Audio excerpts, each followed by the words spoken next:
Okay, I'm going to call the meeting to order. The first thing that we need to do is we need a motion to allow trustee Kritzmeyer to attend remotely. So moved. Moved by trustee Borowski, Second. seconded by trustee Tanucci. All in favor? Aye. Welcome to the meeting, Ann.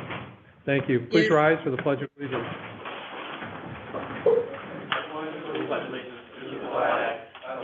United States of America, and to the republic for which it stands.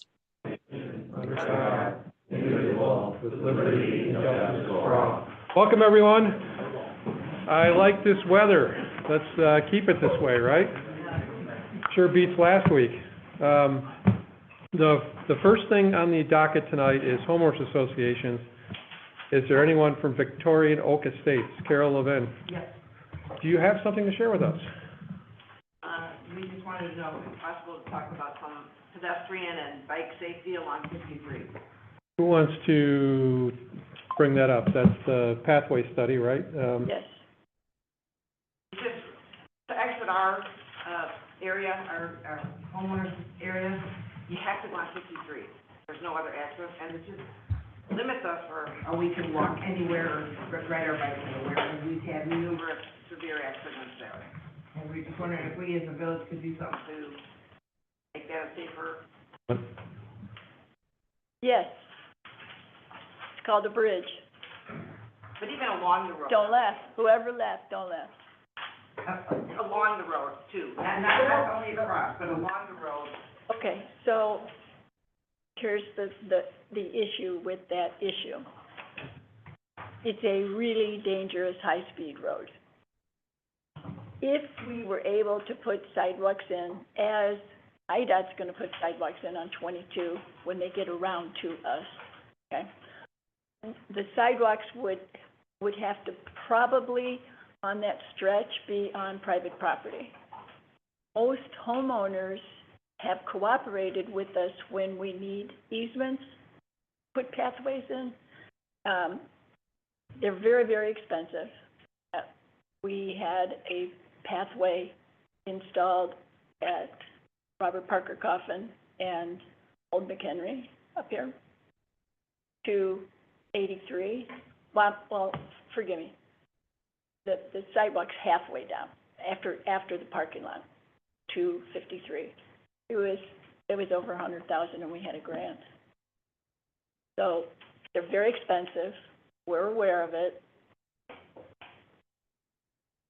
That's all I can tell you. Yeah, but there is also trying to put a master pathway plan together, so, Well, yeah. yes, And you're working on it. It may or may not include that just because of cost, but they're trying to do it. So we hear you. we diligently, I watch for grants, which make things ever so much more affordable. With the current climate, there are not a whole lot of those out there for the people in the state of Illinois from the federal government. But every so once in a while, there's a private enterprise, a private group that will subsidize, and sometimes we can cobble 2 or 3 together and make it happen. So we are aware of it. As an interim step, is there any opportunity to talk to the state of Illinois? The shoulder is a disaster. It's all crumbled and falling apart. What little shoulder there is very degraded. And if you just improving what's there, I know I think there was one fatality there within the last 12 months already on that road with someone on a bike.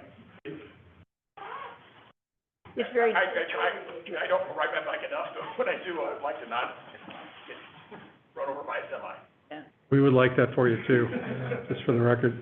Hey, the state's always been not the easiest to work with, but can we ask them, and I don't know who's the right person, Jeff, Engineer Perry? Mm-hmm. What do you think? IDOT. Yeah, for IDOT though, yeah. They've been fun to work with, so we can ask.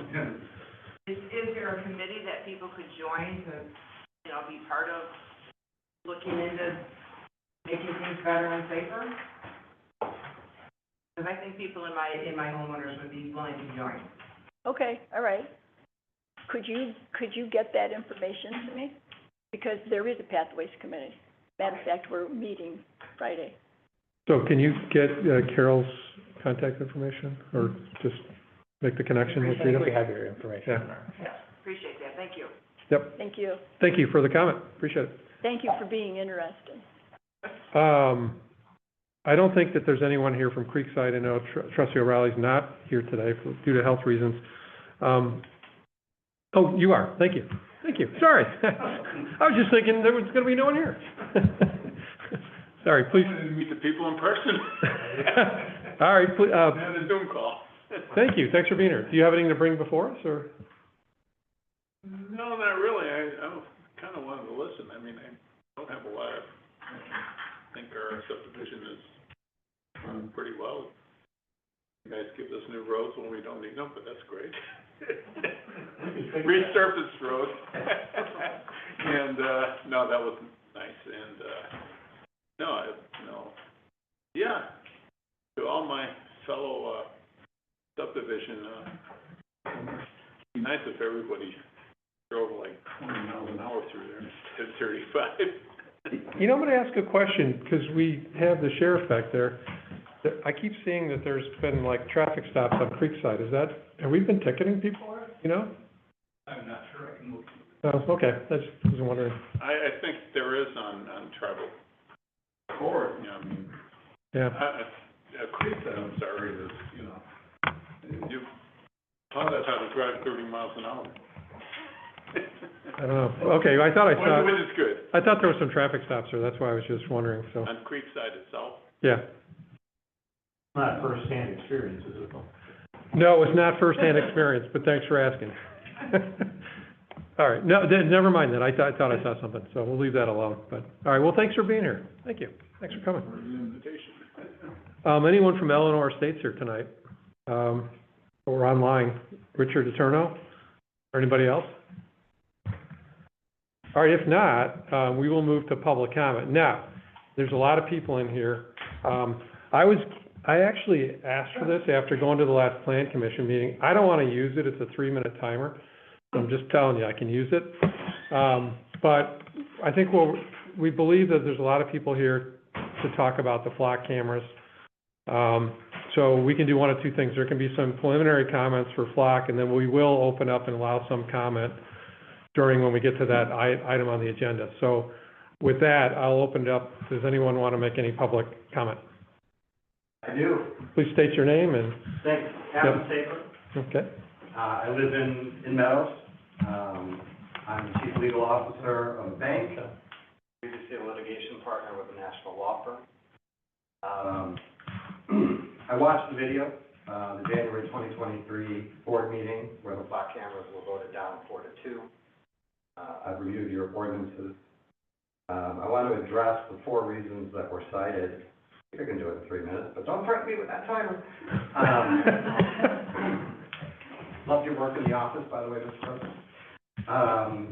So it was efficacy, it was privacy, the 4 reasons, setbacks, and vandalism. No particular order.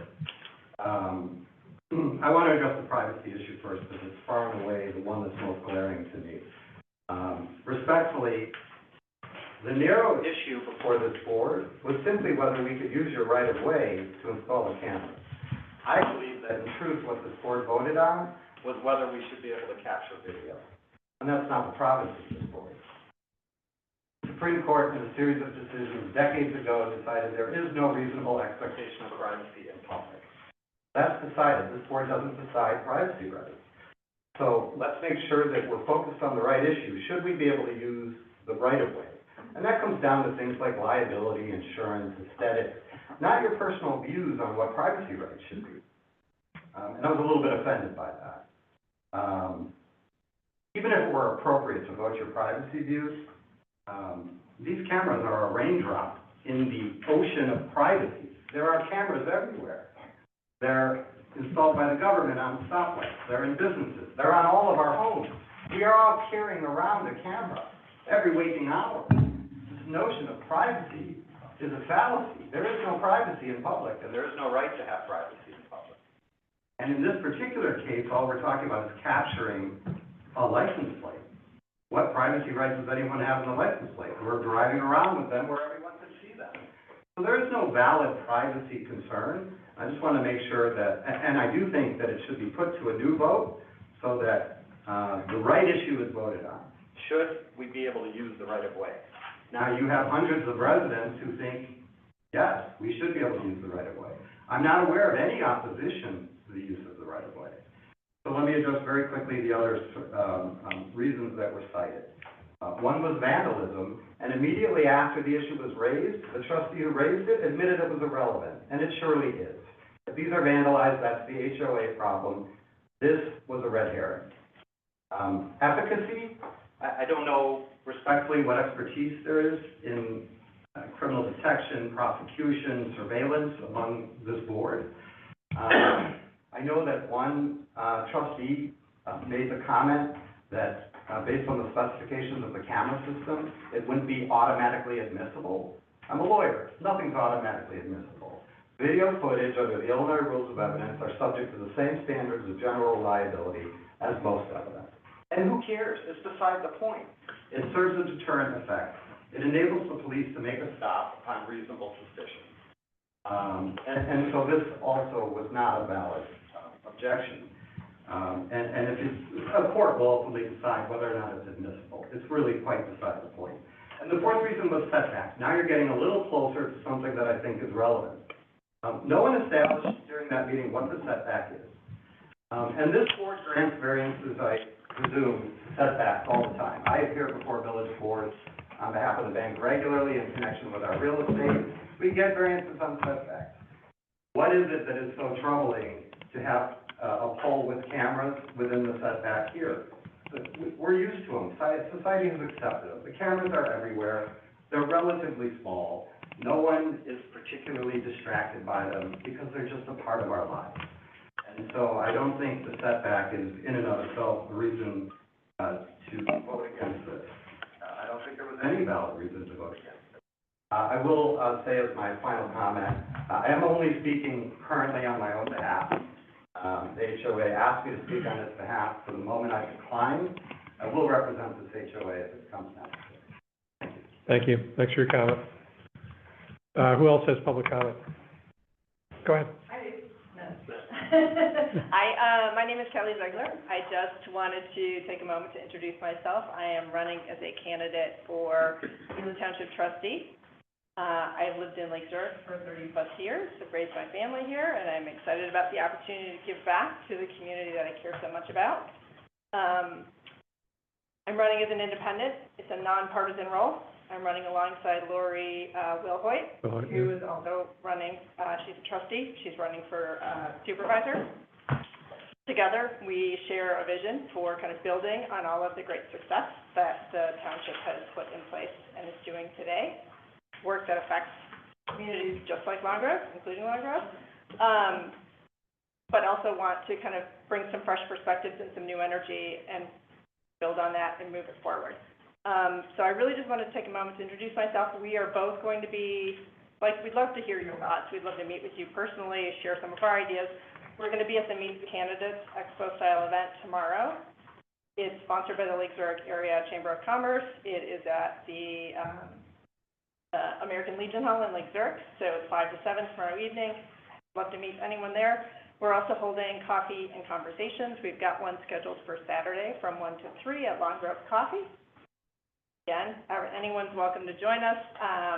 And there are going to be a few additional opportunities if you can't make those. You can follow us and learn a little bit more about us and our campaign at elitownshipboard.com. Facebook is Ela Township 2025, and our contact information is on both, and we'd love to hear from you. Thank you. Thanks for being here tonight. Appreciate it. Thanks for having me. Anybody else? Evening. Good evening. My name is Ted Marciniak. I am the Township Manager for the Township. I'm here tonight to discuss with you a budget initiative proposed by Governor Pritzker in his recent State of the State, specifically regarding the consolidation or elimination of township government. Since his speech last week, a bill has been introduced, SB 2504, which seeks to make it easier to eliminate townships. SB 2504 seeks to lower the petition threshold to 5% of registered voters in the most recent township election. The current threshold is 10. For communities to add referendums to eliminate or consolidate township government. This legislation would also allow county boards to initiate a referendum at the county level to eliminate all townships within that county. I want to be very clear. Abolishing townships will not reduce the state's bottom line, nor balance budget. Townships are not duplicative, nor are they little-known units of government. Ely Township prides ourselves on our ability to coordinate with the municipalities in our area, including the village of Lone Grove. Many of our services are reserved for our most vulnerable residents. Ely Township Supervisor Gloria Holmblad will speak in more detail regarding those specifics here shortly. Reducing or eliminating townships will not increase the efficiency of delivering our services by transferring them to either the village or the county. I'll conclude my statements here tonight by stating that township residents already have the ability to consider township consolidation through our elections and the current petition process as earlier stated. Thank you for your time this evening, and we appreciate your continued support for the township. Thank you. Gloria, are you going to speak now? I am. Okay. So, good evening, everyone. As your township supervisor, I feel it's everyone's utmost interest to inform you about the SB 2504. We all know this subject has been brought up before and discussed, but due to the requirements being reduced, we absolutely feel we need to take this very seriously. Abolishing Ely Township would require the municipalities and the county to step up in some ways, or, most likely, the vital services we currently offer to your residents will simply disappear, such as emergency assistance, bus transportation, social services, which we right now currently both offer one-on-one and in group clinics, which are all free to our residents. We have after-school care for youth, summer camps, senior programming, plus, not to mention all the work our Ely Township Highway does for your village. By request, of course. We do your roadside mowing, your tree trimming, pothole patching, storm cleanup, barricade set up for special events. If Ely Township goes away, you would either have to rely on the county, some other company to do the work, or you'd have to set up your own public works facility moving forward, which could be very expensive.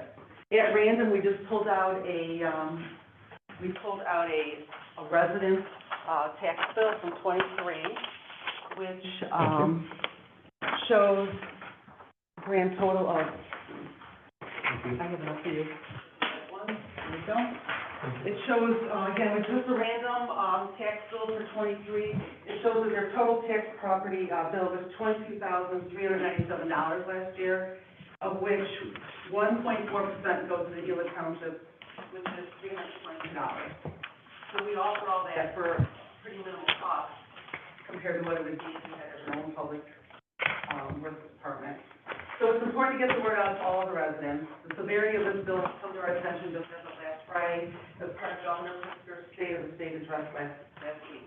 As soon as we have more information and a plan, I plan to reach out to Chris and see what we can do to get this notice out to the residents and get notification to our elected officials. Thanks for making us aware. Thank you for your Thanks, time. Peter. Other public comment? Benjamin? My name is Benjamin Matthew from 4369 Oakley Lane here in the village. I have 3 questions. My first question is about the village calendar. It's populated until April, and it's very helpful, but I noticed beyond April, there's empty. So my first question is there a plan to populate it for the rest of the year so residents know or can plan on what's going on? My second question is just a general question about applications that go before the PCBCA and the village board. Is there a limit on the number of tries an applicant gets to resubmit their incomplete applications, and is there a time limit to that process? And then my third question is probably more directed to the village attorney. Will the special use application for 4359 Illinois 22 be reviewed by the village attorney as it has been in the past? It's been coming back. Thank you. Thank you. Do you want to answer those questions? The calendar will be updated. We're down a third of our staff right now, so we're trying to make sure we can keep everything running right now. So that'll get fixed. The list of dates for the meetings are on there, so if you go to each commission, it does provide a PDF of the list of the potential dates for all meetings. So it has for the entire calendar year, January through December, what each, meeting date is. So if it's the second Tuesday, third Tuesday, whatever those are, for what they would be scheduled, if there are agenda items. The reason we don't, put them all up there in advance is because we don't know if there actually is gonna be a meeting, because there's no meeting if there's no agenda items. So we don't wanna put them far in advance, because then we have to go in and cancel dates with that far out. So the thing is that we have to go in and individually put every single date in there. For each of those calendar dates, someone has to go in and put every single day, and then it becomes an issue of basically going in and canceling every date instead of, sort of putting every single one in and then going in and canceling them, which becomes double the work for a lot of those. But the list of dates for every commission is on each of those commission websites, so you can get a copy of those and have when all those commission dates, are potentially on there, and then you can always see, is there gonna be an actual meeting that day or not? But you'll get them posted though. We'll get it fixed, so. All right, so, If you want me to handle the all right, the other two, I'm Answer looking the right other at two you. questions. Yeah. An application is not an application until it is complete, so there's no time limit to get it completed, it's just a matter of it's not a completed application until it's completed. However, if an application is heard and denied, there is a deferral before it can be reapplied for. Slightly different question, but that's where the code addresses reapplications, but it's not before it's completed. As far as at what point that will be coming to our office for review, it really depends on the status of the application in terms of its relative completeness. Thank you. There was another, please, yeah. I'm back on the flock camera issue. Ah, Yeah. I understand that privacy is important as some of the other issues you guys bring up. I'm just a little bit confused on how important the privacy is in regards to, like, I was always been taught and I've learned that life and freedom is probably the most important things in our lives. I mean, if we don't have any one of those, I don't know what the point of privacy exactly is. So, I mean, I know Long Grove has always been considered to be a safe and prosperous town, and you guys represent Long Grove as well, so you guys probably want to keep Long Grove safe and sound. And we bring our kids here to make sure that that's why we pay God knows how much money for the for schools here that take a whole chunk out of our taxes. So I'm not sure what exactly cannot be done for flood cameras to be installed. I understand that privacy is important, and I'm sure there can be some clause that they can be put into contract with flood camera systems corporation, and I'm sure you guys can adjust certain things. But if we don't protect ourselves, then what is the point? What is the point of this privacy? What is the point of trying to keep this neighborhood safe? If those cameras are not there, then what are our choices? I mean, we don't have much of a choice. If it was like a one instance that something happened in the past, okay, happened, maybe not going to happen again. But it just kept happening repeatedly. One house got hit, another house got hit, third house got hit. It just kept happening. I understand that for the past, like, maybe half a year or a year, nothing's been happening, but are we waiting for another influx of instances to come and hit us all over again? So I'm just trying to ask you guys to consider it seriously, because this is not a joke, because people are scared, and who's gonna want to come and live in this hood if we're gonna keep getting burglaries, and God forbid, somebody's gonna get hurt? thank you for your comment. Can we get your name for the record? Igor Sher, I'm at the 1740 Country Club. Did you get that? I got Igor. What's your last name, sir? Sir, what's your last name? Sure, I'm sorry, SHER. Thank you. Thanks, Igor. Appreciate it. Yep, please. I'm another resident of CCM. My name is Sergey Birger. I live at 1722 Holly Court in New York. So, I'd like to reiterate some of the points made here. The points were well made, in my opinion. So, privacy should not be an issue, but privacy was an issue, I feel, after watching the minutes of recording of the previous vote on the issue of floor cameras. So I looked into certain things. I looked into privacy policy of FLAG. I looked at the service agreement that was going to be signed by our association. And I want to make a few points. First of all, the system does not collect any truly private information. There is no facial recognition. There is no GPS data collection. There is no profiling built into the system. License plates are indeed being collected, but it becomes PI only when it's cross-referenced with law enforcement databases that only law enforcement has access to. All of the footage captured is automatically deleted by FLOC in 20 days, unless it's manually put on hold by law enforcement because it's a part of an active investigation in progress. FLOC does not sell the data. It does not use it for marketing purposes. There was a point made that it could. Well, according to privacy policy, it doesn't. Moreover, the standard service level agreement specifies that customers, in our case, homeowner association, owns 100% of the data. So they would be legally precluded from selling it to a service level agreement with association. They make all their money on subscription fees, $2,500 per year that every camera costs. It will be collected and paid for by residents of our association. So, moreover, they are actually certified to be compliant with Illinois Biometric Data Protection Act. There is this thought that it's an evil camera that will be watching over people. It does not. It's a tool that becomes available only to law enforcement if there is an active police report about an incident in a subdivision. And our homeowner association has no access to this. Nobody has access but law enforcement. There are options to grant access, but we agreed to waive this option and only make the records available to law enforcement. So another point that was very well made, these two cameras on a public road is dropped in a bucket. There are cameras everywhere on highways, in parking lots. iPad uses cameras to identify vehicles. I see subdivisions nearby having flow cameras. It's a small thing in an overall huge picture. However, for the residents of our subdivision, where there was a string of burglaries in the past several years, it's a big thing. It can really help. It's also a huge deterrent to theft. When you see those signs, when you see the cameras, crime simply does not occur. It prevents crimes.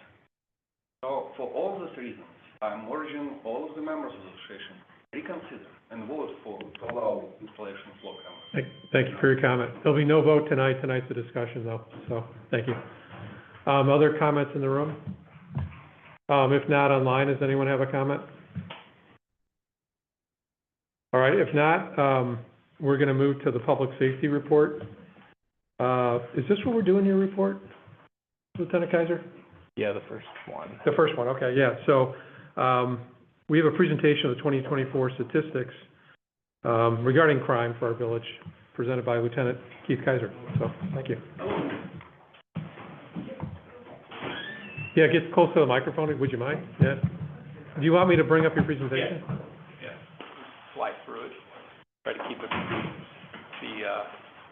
Let me, Yeah, the left one. yeah, I know, I'm just gonna share it. So I guess I gotta go share. Do that.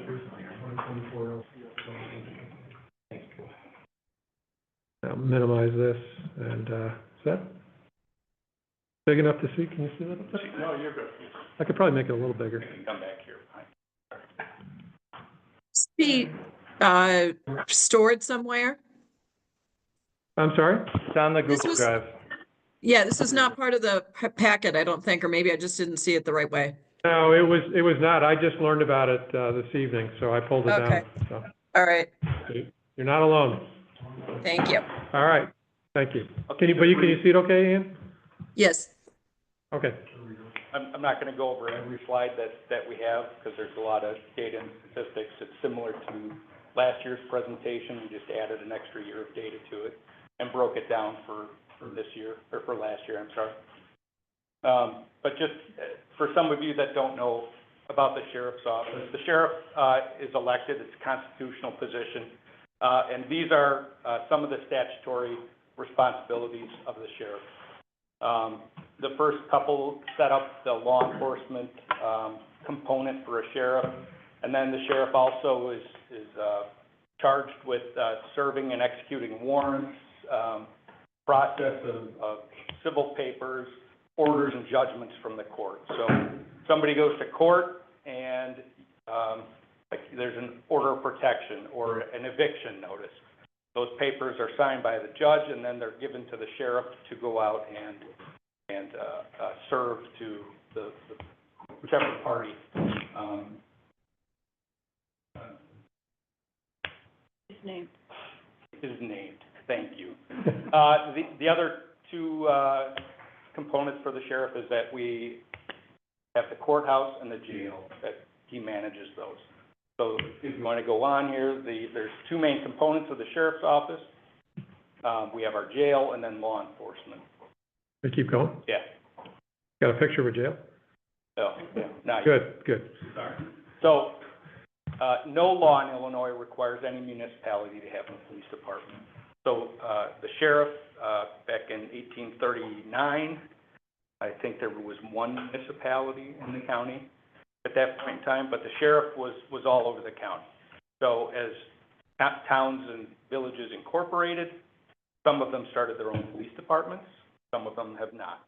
So the sheriff, right now, there's 13 municipalities in the county, that the sheriff provides, police services to, along with all the unincorporated areas. So the sheriff's office right now, we serve about 45% of the county's land area and 20% of its population with 133,000 residents, that we directly serve. Now, we still do have to go into those municipalities to do the, serve papers and stuff, that those powers aren't granted to local municipal police officers. Just a breakdown of our population that, 30% of the population we serve are in municipalities that have contracts. So a contract is a village, municipality pays the sheriff's office for extra coverage, like Long Grove does. So that's about 30% of the population we serve. And the map there in green, that's all of the area that the sheriff's office covers. We're organized just like our law enforcement function. The police side, we're set up just like a regular functioning police department. We've got about 200 some employees on our police side, and we've got 173 sworn police officers that are out here doing the job. Right now, our staffing, we're down about 20 still, so I'd say we're hovering around 150. Why are you down? We haven't caught up since after COVID. Got it. Just like every police department across the country, where people are leaving and retiring and we're unable to attract the new candidates. We're hiring. So that's better than last year, though, right? Yeah, at one point, we were down about 50. Yeah. Oh, That's officers or staff and total? That's our certified police officers. Thank you. keep going? Yeah. So it just talks about our relationship with Long Grove, what gives us the authority to have a contract. So the sheriff's office has been in Long Grove doing contract policing since at least 1982. I don't know if you can help me out on that if it goes back further. George? Well, you've been here for a long time. Since 1839. Ever since I've been Yeah. 82 sounds good. But did we have a contract back then? I don't think. Yes, it was for hours, it was like, I found somewhere, it's like 16 hours Oh, I see, okay. a week or something like that. My neighbor was writing a lot of nasty emails back then, so I just assumed we didn't. But it's grown over time. Yes, yeah, and I think in the early 2000s, when I started at the sheriff's office, is when we had a contract for dedicated deputies to be in Long Grove at certain times. Got it. So that comes to the next point there, that So our contract with the village is that we have one deputy in Long Grove in the morning and one deputy at night, 365 days a year. And that, the night deputy works until 11 PM. Now, after 11 PM doesn't mean that there's no police in Long Grove. Call 911, the sheriff's office still responds and comes out. And now, just because it says that you only have one deputy, that doesn't mean you just have one deputy that's coming to your house. We're able to pull our resources, and the Long Grove lies in 2 of our districts. So we have cars that are working specifically in the district for everybody else, and they still come into Long Grove when there's priority calls for service. What is the expected response time? A really good question. I want to say our response, it varies obviously between the time of day, but an average, I can't say specific to Long Grove, but the county in general in our operations is 5 to 10 minutes. Do you have an opinion of whether one deputy during the day and one at night is an adequate police presence for a community of this population and size? Do not have an opinion. Don't have an opinion. No.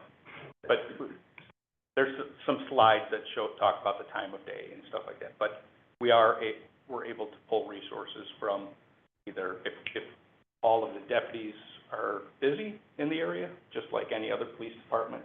You know, sometimes Buffalo Grove comes in to Long Grove to help us, and sometimes we have to go there to help them. A lot of ground to cover for one officer, right? Yeah. Sort of highlighting the use of those flat cameras.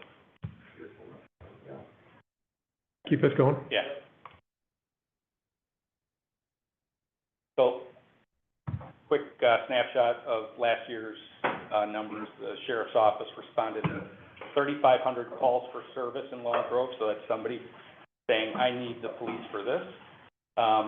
Deputies wrote 773 police reports, and they wrote 373 traffic tickets for 7 DUI arrests. Traffic crashes, 512. I don't think that the crash that you guys were referring to turned out to be a fatality. State highway, does it matter? No, it doesn't matter. The last I heard, the person didn't die, so. Awesome, good. Just a question, you have 3,518 calls, and how many officers, if you took that in the denominator, somebody calls for, you have a number? I'll give a Call per yeah, I person? mean, so the staffing adequacy, I mean, does that turn out to be like, 50 calls a year, one a day, or, per Yeah. staff, or is it? So, the hard thing, doing the statistics is that, we just merged 2 systems, or we got a new, management system, records management system, and we had an old system. Our new system will be able to tell us how many deputies were on one specific call a lot easier than the old system. So trying to merge this data together from one system half year to the other system the other half of the year was somewhat difficult. Next year, hopefully, I can expand this. And Well, it might just give you an indication of whether you're adequate staff, overstaffed, and whatever. Let's go. Yeah, we can keep. I have a question. From 773 police reports, you have a breakdown of what is the crime? Yeah, versus yeah, we're getting, this was just a quick snapshot. This is kind of an index for the upcoming slides. It was broken down into priority calls for service, which is anything that needs an immediate response. People are fighting, there's a car accident. Non-priority calls for service is something that's important, but nobody's fighting. It's not a car accident. So, somebody stole your mail, somebody sent you a harassing letter, that's a non-priority call for service. Service incidents are, we have it as abandoned autos, animal complaints, you lock your keys out of your car, violations, and then opening and closing the park gates. The last category is self-initiated activity is what we call. So the first three categories is what we call allocated time. So things that we have to do, the last is unallocated. So that's extras, so that's our house watches, traffic stops, business checks, school checks. So this will kind of help us through the next couple of slides. What priority is given to residential burglary? It depends if it is occurring or if it's delayed. Alarm is always occurring, right? Yes, an alarm, yes, If there is alarm triggered and Yes. my administration calls you, what priority is given? yep, that's a priority call. So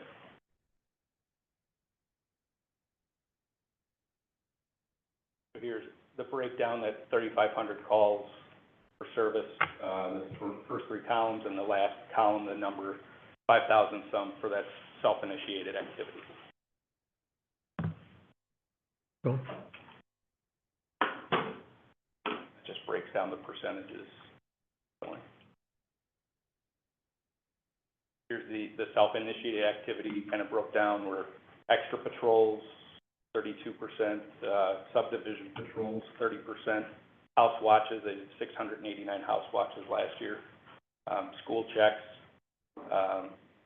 229 traffic stops, so that's a small percentage of that self-initiated activity. And then the coast up there, there were 7 coast responses, for those of you that don't know. COAST is our crisis outreach and support team. So anytime that we have a call at anybody's house or anywhere where there's some sort of mental health component that we identify, or it's identified to the deputies by family members, our crisis outreach team tries to follow up with that person within 2 to 3 days. And we work with a clinician that's an employee of the sheriff's office now, trying to get that person into the services that they need. So I kind of call it a mental health detective. So you have a crime at your house, a detective investigates. So this is somebody with a mental illness. We're trying to reduce our interactions with people with mental illnesses. So they're going out and they're following up, trying to get people. Excuse me, the house checks, is that officer initiated, or is that homeowner? So the homeowners, you go on vacation, you call the sheriff's office and say, hey, I'm gonna be gone. And then they'll put you on a list when you're gonna be back. Are there gonna be people that are checking your house while you're gone? So we pull up and see a car in the driveway, that we know that somebody's supposed to be there. So it's when we get the extra time, that unallocated time, that's one of the things that they're gonna do, is they go around and they check your houses, they walk around, check your doors, make sure that everything is the way it's supposed to be. Yeah, it's available to any resident, so, yeah.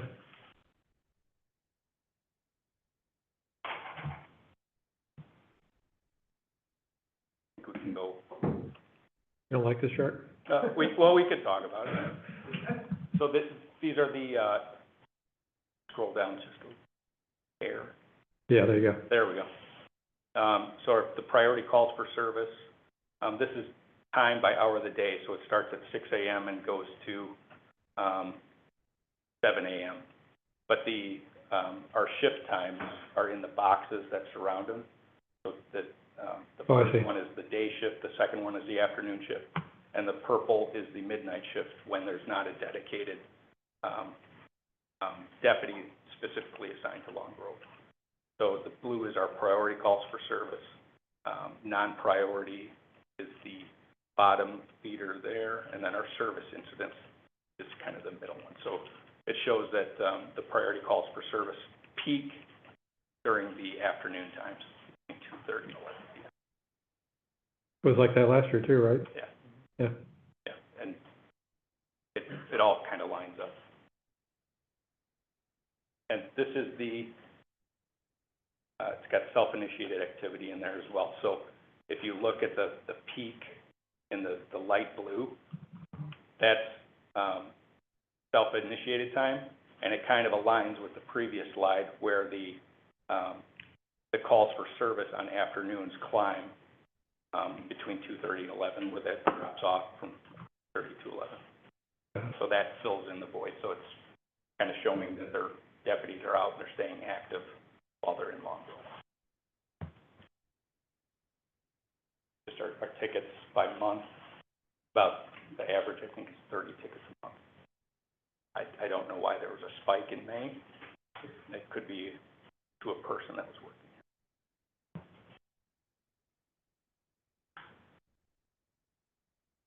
This is kind of the breakdown that you're looking for, Trustee Jamil, with the different types of calls for service and the reports that we're taking here. Burglaries, there were 6 of them last year. 378 burglar alarms. Accidents, we can see in the next couple of slides, kind of the trend over the 5 years. The burglar alarm goes off and somebody doesn't cancel it, then that counts as a report, right? If they cancel it? Yeah, Yeah. no, if it gets to you, they try to cancel it, but it doesn't, it still gets to you, dispatch The them. majority of burglar alarms are accidental and they're not actual burglaries. Right. And if it turns out that it is a burglary, we change the nature of our call from a burglar alarm to a burglary. I see. So these are the alarms that make it to you that may or may not have been a burglary, okay. Yeah, Yeah, false. Okay. Questions?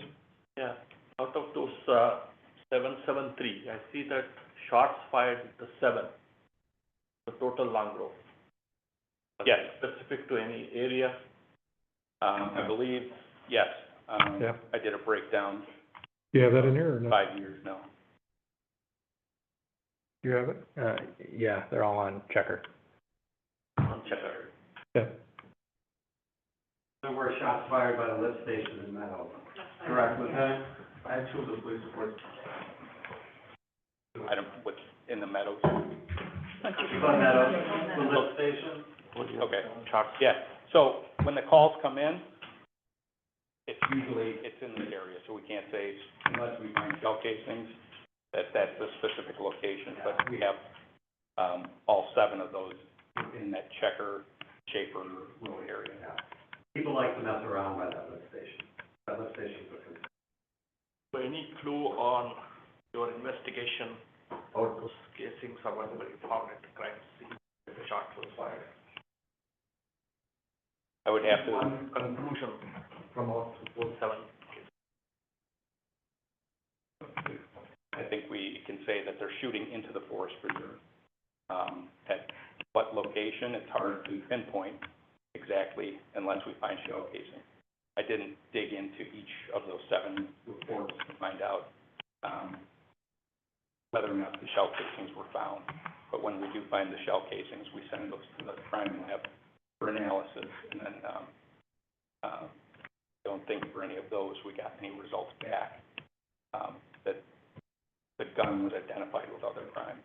But like previously on Cuba Road, those shell casings, we were able to identify the gun or other crimes that had occurred with that gun, and then if someone's arrested with that gun, we're able to question them and eventually charge them. Yeah, we didn't charge him. There was, that was the one, because Chris Cavalli told me about it, where, we haven't had any problems there either. It was off of Cuba Road. Yeah.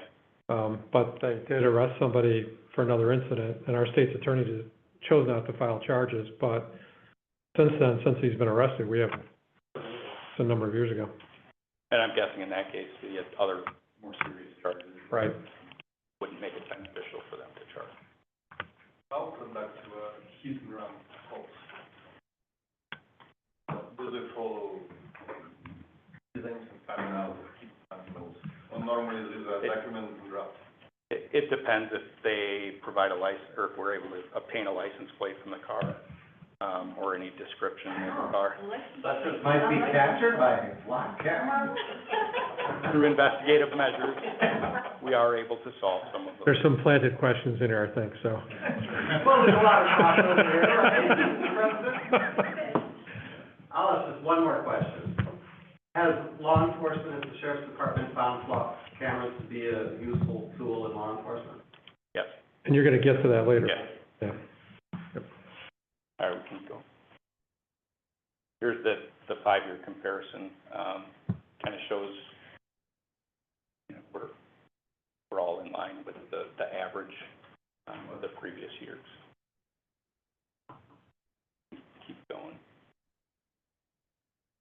This will be posted on our website, right? Mm-hmm. Can you go back? Sure. Is that easier to read?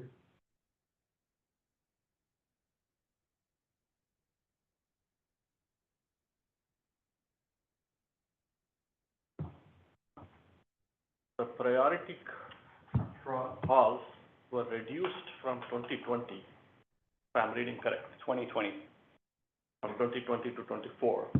I see there was some dip in 23 and then, but if you compare from 2020, 21, 22, has gone down. Is that correct reading? Yes. I think all of them, for the most part, have gone down. The service calls, we talked about this last year, where 2020 and 2021, it was 272, but then we added opening and closing the gate at the soccer fields in the morning and at night. So that increased those calls. Keep us going? Yep. This is just showing that 5-year trend that the yellow was 2024, showing it's pretty much consistent throughout the 5 years. Priority calls. Non-priority calls, like it was down somewhat, and it looks like it's Get the key up there, a yeah. little bit below the average.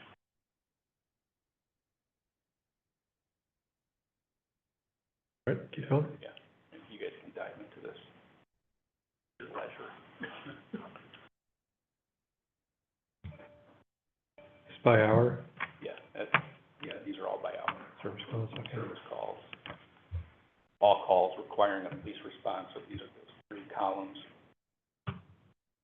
Shows very consistent with previous years, except for the spike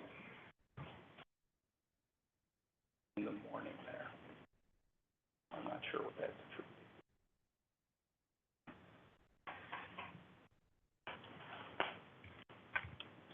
Self-initiated time. Yeah, it's lower than in the overall number for self-initiated activity. Last year was lower, so the call service had increased. It's good for us to see that we're still maintaining our levels for activity along the road. This is all police activity by hour, okay.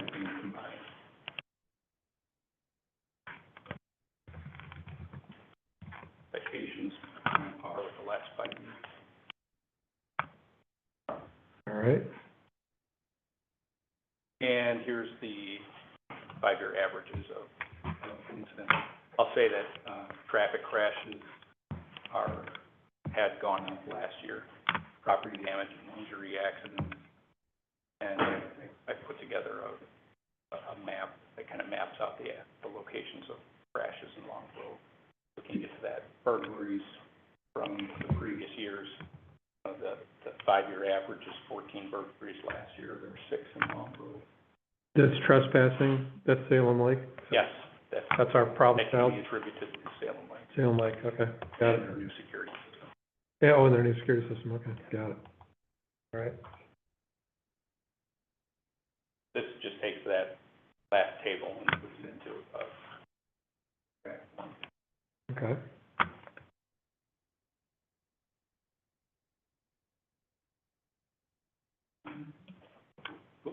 Oh, that doesn't have a map there. To the end. Are you able to pull that up? Which one? The map. Is it part of the presentation, is it embedded? Anyhow, I was able to create an interactive heat map, with all of the accidents in Long Grove last year. And it shows, the majority of traffic accidents occur on the state highways, obviously. But, Route 83 to 53, some on 22, but then Lake Cook Road. 53 and Lake Cook Road, Long Grove only has jurisdiction on half of the intersection, and last year there were 100 accidents in that intersection. And I want to say 20 of the accidents were injury accidents, and the other 80 were property damage accidents. I think the next was, 83 and 53, 83, Robert Parker Coffin, just that whole corridor up to 22, past 22, Westmoreland, that area. So, I apologize to make it. Can I stop sharing? Any questions? I have none. Thank you. Thanks, Keith. Thank you. Benjamin, you had a question? Yeah. I just got 2 questions. The first thing is, does enhanced 911 help, the sales department, if residents sign up for that? And, the second question is, the corner of 83, 53, are you saying that that's a rather dangerous intersection in terms of accidents? Majority of accidents on 83 are bad. This man, I have it, you get the actual count of the number of accidents at the intersection, so, I can't say that it's high or it's most, but there's a lot of accidents, along that corridor and along. I'll share it. Okay. Thank you. There was another question over here.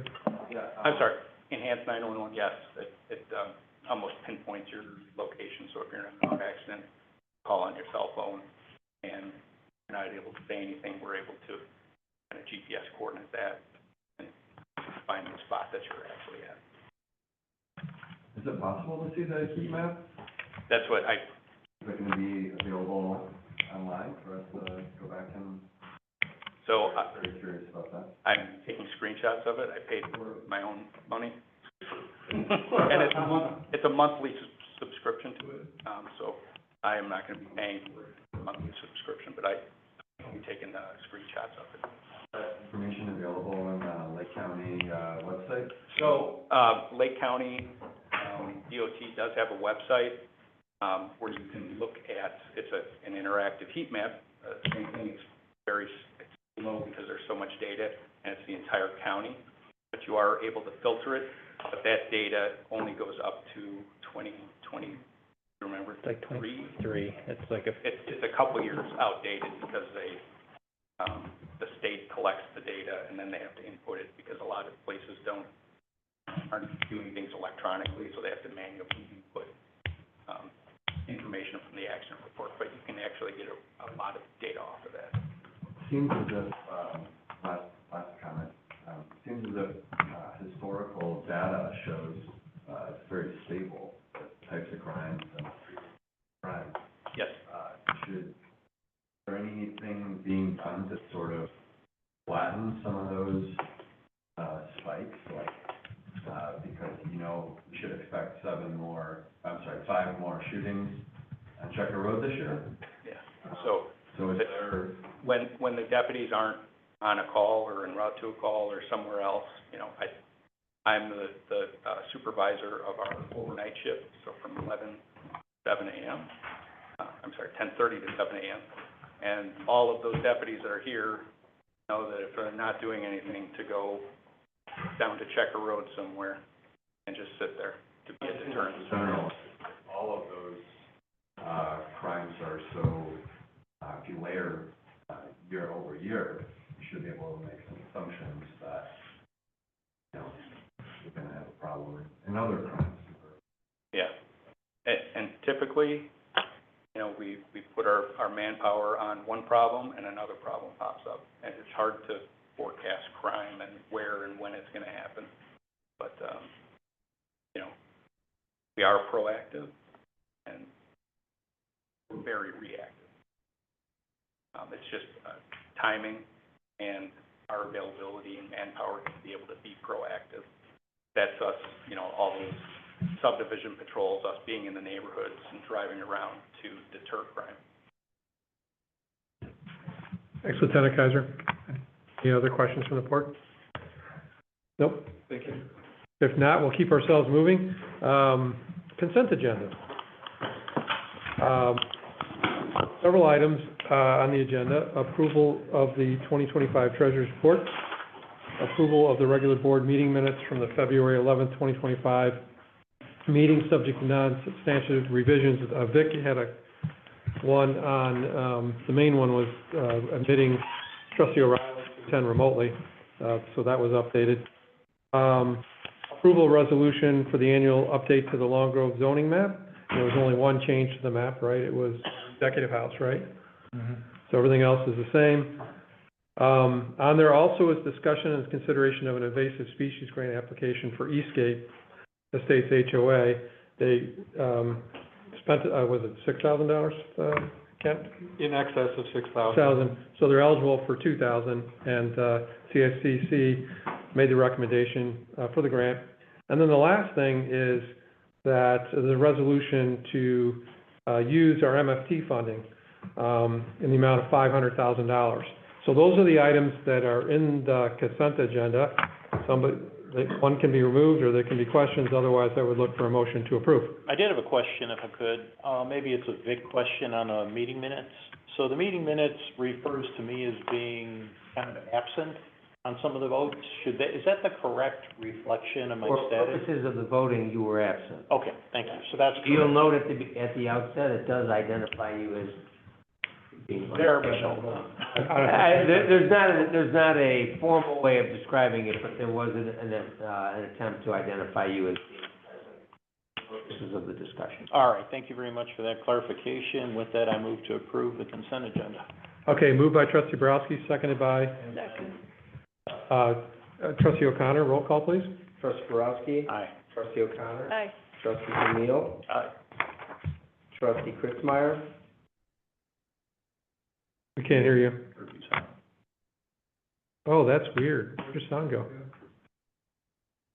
We saw aye, but we didn't.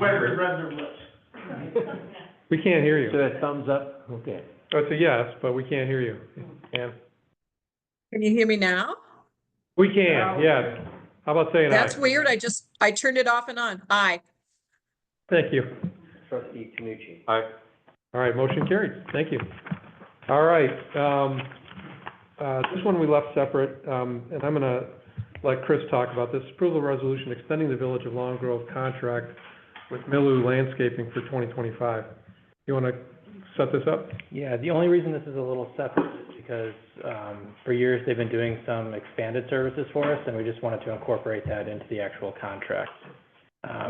So the good news is spring is coming, so it's almost time to start mowing and putting mulch down and, cleaning up, village-owned areas. So we've used Milieu since 2015. They've, remained competitive and actually reduced costs over the years as they've, been able to realize savings on their side in their operation. So this year, they've actually had a 2% reduction, in the overall services for the cost. So, the previous resolution was for the right-of-way mowing, the village hall mowing. This would include the spring cleanup, the weed control and trimming between festivals and as needed, monthly, and a fall cleanup. So Chris, one more question. So does this include the landscape plan for the new village hall? This does not, so this is as is. Which means what, since it sort of tore up? Like, what does that mean? So hopefully, once they finish the siding, they'll start dirt and seed and get that down. And So have we gotten feedback from the CSCC committee, Scenic Corridor Committee? And that's all, their feedback's all been incorporated into the landscape plan? no, they have not discussed and come up with an expanded landscaping plan for the village hall, well, the reduced area now. Okay, so is that still in the works, or is Yes. that? So we're planning on having them talk about that in their March meeting. So this line item includes that unknown landscaping plan maintenance, or does it not? So if we have any expanded beds of mulch or flowers, well, flowers wouldn't be part of that, but expanded like weeding and trimming stuff, that would be not included. Outside the scope of that? Okay, thank you for that clarification. I think they would happily do that while they're here for us. Well, I'm sure, my real point was just make sure they've got the landscape plan in place with the input from the CSCC. CSCC. I'll never get it right. Well, and that is dependent as well on what happens right out here And the parking lot. that we talked about, Okay. It's all kind of related, yeah. last time. Yeah. Right. So the spring cleanup takes place where? here. And it would be at the pump station. There's not much there to clean up though. It's primarily here and some of the downtown areas. Like the parking lots. Not along the streets and along the businesses, but just the parking lot. They'll do like a mow of everything that needs it as part of this. Like they do a mow, I think they do it in April if needed. They'll mow everything, which the last few years they have because we've had milder winters. Stuff starts growing sooner. But that's only billed if they're, for what they do. Any other questions, or somebody want to make a motion to approve? So moved. Okay, moved by trustee O'Connor, Second? second by trustee Borowski, roll call. Trustee O'Connor? Aye. Trustee Borowski? Aye. Trustee Jamil? Aye. Trustee Kritzmeyer? Oh, my gosh. She's an aye, but we can hear you now. Yeah, aye. Okay. Trustee G? Aye. All right, motion carried. All right, the next item is what some of you have been waiting for. This is discussion regarding allowing the Flock LPR camera on village-owned property. So Lieutenant Kaiser, are you back up again, or who's setting this up first? Yeah, I can set it up. Okay, and then And this is discussion, right? Not action? this is discussion. There's no voting item tonight. This is a discussion. Okay, Yes. thank you. So I know the village board has previously discussed this, before I started. So, there were some initial concerns and questions on that, but the reason that we wanted to bring it up and discuss it now is that over my time here, a year next week, if you can believe it, time flies. Well, happy anniversary. Thank you, yeah. I've continued to receive some comments from the residents of Country Club Meadows about installing flock cameras. So it's already been discussed, but the reason that they need village approval is because it's on village-owned property. So, one factor to consider as we talk about the flock stuff is Long Grove is one of the largest towns geographically in the county, by size, not population. And with our size and somewhat limited police service model, I'm always looking for ways that we can augment and improve some of the police services we can provide here. And the goal is to keep people safe and have them feel safe. So one method to do this would be by installing flock cameras in key locations. It's a cost-effective solution that wouldn't break the budget and can help augment our police. So I'll let Lieutenant Kaiser go through the presentation, and he can answer any specific questions on flock. But I thought our goal tonight was just to reach consensus so that if requested, we can prepare any necessary materials for next meeting. Can I ask a question, just as you see that up? So is this presentation intended for flock cameras across the village, or just this specific request from CCMHOA? Kind of had a two-pronged approach. One was for the Country Club Meadows, and one was for, like, Checker in particular, where we have repeated firearm discharge. Would be a great example of a place where we could pilot it or put some in to assist with police investigations or, help deter people from going down there and shooting. So I was asked to put this together. I'm in no means an expert on license plate recognition, but the presentations just kind of show how the software works and what it does. History that license plate recognition cameras, that's officially what it's called. I tried to be nonpartisan, but there's a couple different companies that are out there. We talk about Flock later, but the cameras have been around since the 80s, and the 1990s is kind of when they first started to be more in the United States, and actually it was vehicle finance companies, repossession people, putting cameras on their cars, and it read the license plates, looking for cars to repossess. And then they kind of morphed into law enforcement, and Flock and some other companies came up with a business plan to enhance it for license plate recognition in a fixed spot.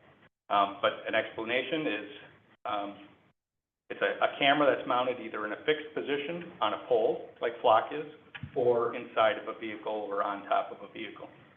Camera takes a photograph of the back of the vehicle and the license plate. System uses an algorithm to read the license plate, and then it, on the police side, actually on both sides, it compares it with a hot list. So, if the car is stolen, if someone has a warrant, if it's a missing person, or a private property can say this car has been banned from our property, so it can notify them immediately when the car comes in. So I think I had one more. Yeah, the photograph of the license plate in the back of the car goes into the searchable database. There's just a quick question on that hit and run question earlier, and the ability to try to figure out, is something like this useful for that purpose? I'll get to it, yes. Okay. Yes. Ms. Gold? Yes. So who uses it? We talked about it. Public sector, private sector. Go ahead. Could you clarify on that last one, the photograph, is the photograph always saved, or is it only saved if it matches a hot list? It depends, like with Flock, the data is owned by whoever owns the camera, and they set up the retention categories. If they don't have like if they want to say for 10 days, they can change that, but Flock their automatic default is 30 days. So all photographs are saved, but the time frame and the parameters can be customized. Yes. Thank you. It's used in the public sector, governments, and the private sector. You know, private property owners, HOAs, construction sites, vehicle finance companies. There's two essential functions for it in the law enforcement application, but I should say both applications, but my specialty is the law enforcement function. License plate recognition gives you real-time alerts, and it has an investigative database, and now we're going to break down both of those two. So this is the real-time alerts.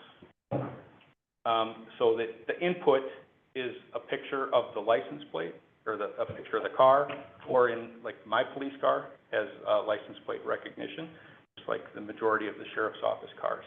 So if a car traveling by me, or in one circumstance, I was parked behind somebody and they shut their trunk, and immediately I get an alert that the registration for the vehicle is suspended.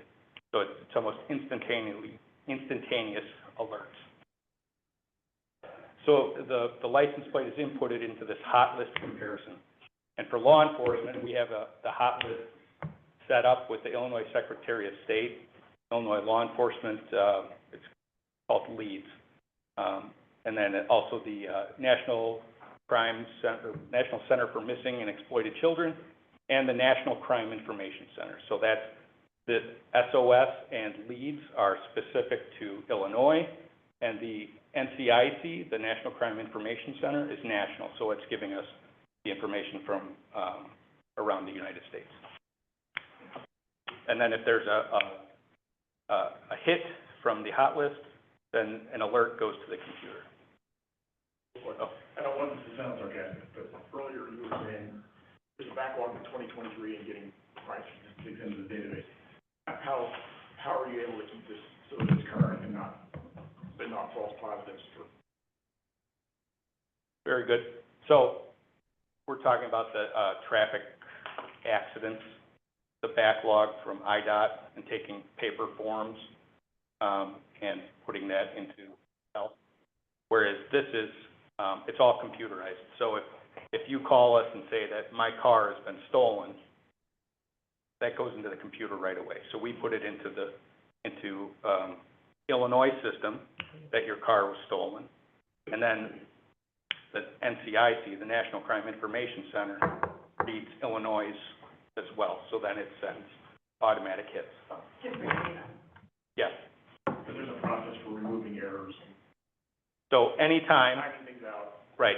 So when we get a hot list alert, must, and there's, Supreme Court case law, that we cannot base our actions based off of that comparison, where we then need to manually go in and run the license plate, make sure that it is accurate. Repeat that one more time, please. We have to, it's like, when I started, So if that generate the match on your list, you are still saying that you have to physically go, and if you have to find the car and run the license plate. Is that correct understanding? yes, we have to visualize it and then run the license plate in a different, on our computers. So even if Flock pings it, you can't pull over based on what Flock Right. terms. We have to then go in and manually enter it. But where this saves time is, when I started in law enforcement, you would drive around in your free time and you'd run cars' license plates. Just tell me this, the flock installation is just to kind of have the sheriff run after the car physically, track the car once the crime is committed. If so, it matches the list. Run physically the license plate number and then register the complaint against the owner of the car. Is that right? The flock camera is not preventing crime. You still have to go and trace the car because the car is not going to be stationary. So, Just detect the car. so there's different applications for flock. I've got a camera in my car, so if your car is in front of mine and it reads your license plate that your car is stolen, then I enter the license plate into my computer to verify that it is stolen. What this does is it saves us time and accidents, because instead of me running all the cars that come by me, the camera is doing it for me. So the camera is alerting me when I'm driving that, hey, this car, and it zooms in on the license plate, says this car could be stolen. No, I got that. And we have to verify it. I got that, Chair, completely. Just to clarify. Reactionary. At the scene of the investigation, you have the flock camera in your vehicle and the car in front of you. The flock camera is matching that license plate to the national database of crimes, whichever comes through, and just generates a hot list match. And then you say that, okay, I have to confiscate or whatever your crime proceedings. That has to be at the scene of crime. So if suppose somebody wants to install the flock camera, let's say I want to install flock camera in my front of the house. The crime happened, the car fled away. So the camera does detect that the car was there and it matches, but the crime is not going to be prevented. Is that correct? Yes and no. The camera, getting ahead of ourselves here, the cameras can be a prevention for people that know what they are. In some neighborhoods or some areas, they put a sign on the camera post that says you're being recorded. This is taking a picture of your license plate. It's kind of like the neighborhood crime watch signs that everybody wanted to install in the neighborhoods in the 80s and 90s, where we call the police if something happens. If we see something, we're going to call the police. In this case, it's just taking it to a whole nother step. Just one comment on that, though. Let's say that somebody enters a subdivision and the flock license plate catches it. The sheriff might be notified that there's the car that's on the list that's entered a subdivision. And then you might have a chance to react to it. Yeah. Correct? Yes. Yep. That's, Okay, you've got a presentation. Let's keep going. yeah. No, it's a good point, though.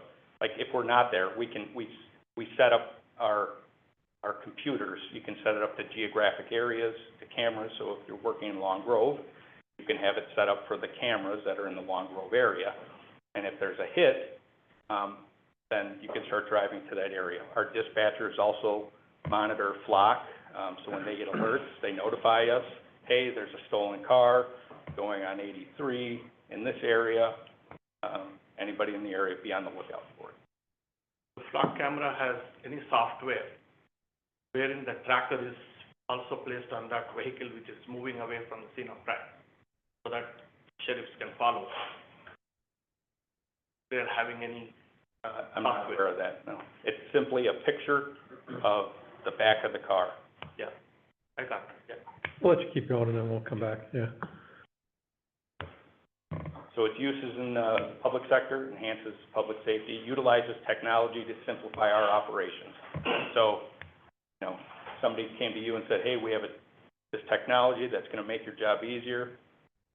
You know, we're gonna look into it, and in this case, we're using, the cameras. Immediately recognizes illegal actions and provides intelligence to locate those vehicles, kind of what we talked about. Private sector use, pretty much the same thing. And they may share their cameras with a hot list to police. What kind of illegal actions would your camera recognize? So bullet point Well, I don't understand that. if it's a stolen car, driving a stolen car is illegal. So for us going, I got it. alerting us that there's this illegal action that's taking place. Okay, I get it. The investigative database, this is used very, very often. So this is specific to Flock, the search options that you can use in their database.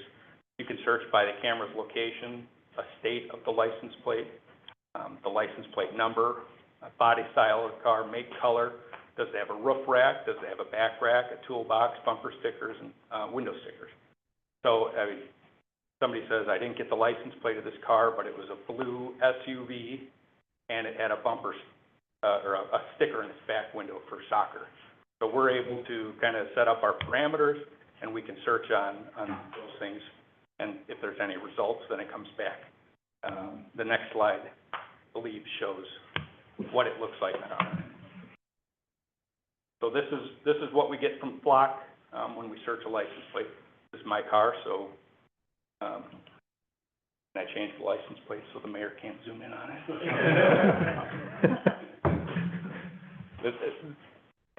This is what we get, and it gives us the license plate and the location of where the vehicle was. And then if we click on the more details of what we get, let me just go back one more. I'm sorry, that the one in the dark.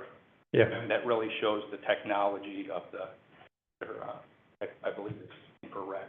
No, it looks like a pumpkin to me, but anyway. Goes. But what do I know? I guess that's a car. In that case, how many data points do you get when it says it shows location in the car? Like, if your car's spotted by 732 cameras that day, you get 732 cameras. I think mine was 27, so in the 30 days. Essentially, it's tracking your movements that day, if you're spotted on the cameras. It's tracking where the car was, The movements of the car. the location of the car. Sure. Every time you pass the camera, that's a data point. I understand. Yeah. Camera So- tracks where you're going. So that's out of 19,000 cameras, I think. Oh, it says, 1 of 27, I don't know. Yeah, but I think it's 19,000 cameras Okay. that it searches. In Illinois, or is that, from the broader database? It's the broad database, yeah. I did a general search. You can go, the next one is if you go for more information, this is all the information that it's telling you. It's giving you who owns the car, any of the hot list details. That's something that we would have to verify by running the license plate. So it tells you it's a black Volkswagen SUV with no stickers. This is what Flock returns. Yes. Okay. What's the investigative database used for? Of all things, traffic analytics, getting a traffic count at a certain point, just like the strips that they used to put down in the road to a traffic count, but also the police force multiplier, the ability to expedite and solve criminal investigations. So the minute that we're on a call and we get information about a car that's fled or that's not in the area, anything that we have, we're putting that into Flock to try to identify the vehicle. So then it's collecting evidence for us of, any perpetrator from the crime. Also locating vehicles associated with using endangered. So you take a picture, basically at your disposal, is anything that picture captures, including face, the picture, whatever. It's taking a picture of the back of the car. Well, no, the stationary camera that these people were talking about, that's just taking a picture. The cameras are directional, so a fixed camera is, you know, if you enter a subdivision, you look at the camera, it's just going in one direction. Yeah, but everything that it captures is available to you. If it's shared by if it's on, private property, private property owners, it's up to them whether or not they share the information with law enforcement. Okay, but whatever's captured is their choice to share, and if it's in a public place like one room possibly, you have all that in. I guess what I'm saying is, there's the possibility of facial recognition because you've got it on a picture, assuming you can track it to something or connect it to something. Not the camera moving in a car necessarily. The pictures that I had up here of my car were from posts, from poles. But if you can zoom in on it, you can probably see something. You really can't, right? Can't. Yeah. You cannot? You don't have the resolution. You could try, but I'm not sure what the resolution of the cameras are, but Okay, no, it's just, I think it's good and bad if you can get more information, except it's misused. right. So the other point is, that I failed to mention is, in that search, there's a search reason that I highlighted in yellow. Oh, right here, yeah. Anytime that you put a search in, you have to write in there what it's for. So usually it's our case number. For this, I put in test, but I deleted that so I could take a screenshot so you could see the search reason. Are criminals obscuring license plates to avoid being caught? Yes.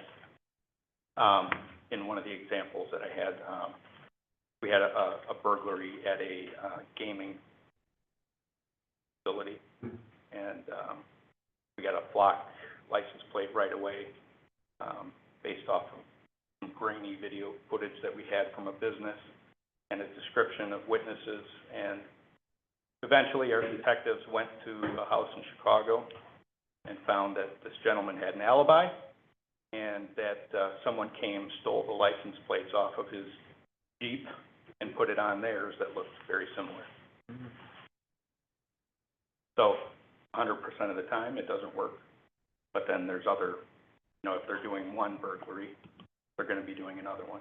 Right. So, I was thinking of a South American crime ring. yes. You were talking about a couple years ago. They would do things like that to prevent themselves being caught. Yeah, or taking the license plate off of the car, but then, You're caught for not having it. Or did the plastic shields over it sometimes obscure it? I'm not sure if it's specific word block or not. Will Yeah. it trigger an alert on no license plate? No, but we can search. And usually, you know, if somebody doesn't have a license plate on their car, if they take it off, they've got their window stickers, we're able to figure it out. So you got like, how many more slides to go here? We can keep going there. Okay. That's really fine print. Oh, so this is about success stories, not this success story in general. Okay. You know, we had a woman that was kidnapped at gunpoint, and it was a red car, and, you know, I believe we knew that it was a Wisconsin license plate, but we were able to put it into Flock and search the area for a red SUV with Wisconsin license plate, and we were able to figure out the car that we were actually looking for. And within a few hours, we were able to locate the car, the gentleman in custody, and get this woman to the help that she needed. So some of this has already been talked about tonight. The Fourth Amendment, I believe what the gentleman was speaking about earlier, U.S. versus not, the Supreme Court, says a person traveling in an automobile on a public thoroughfare has no reasonable expectation of privacy in their movement. So So you're on a public road with license plates issued by the government. You have no expectation of privacy. Similarly, someone standing on a street corner with a camera taking a picture of a car or the people inside of the car is not illegal. You can stand in the street, and if your window shades are open, someone can take a picture inside of your house. That's kind of what the U.S. versus House goes into. From last year, from the U.S. Court of Appeals for the Seventh Circuit, which includes Illinois. This had to do with a police camera watching somebody's house. And they said that the camera recorded public areas, and essentially, if you don't want people to see inside of your house, shut your blinds. And your movements are not, it's not a guarantee, right? And I'm sorry, that camera was on a public way as well. It did not reveal too much information when viewed as a whole. It was one of their key points. It rejected the argument that it was similar to cell phone tracking, which requires a warrant or a GPS device that we place on cars with a court order. It's not that of an invasive technology. And that's an actual video camera, not a photographic camera.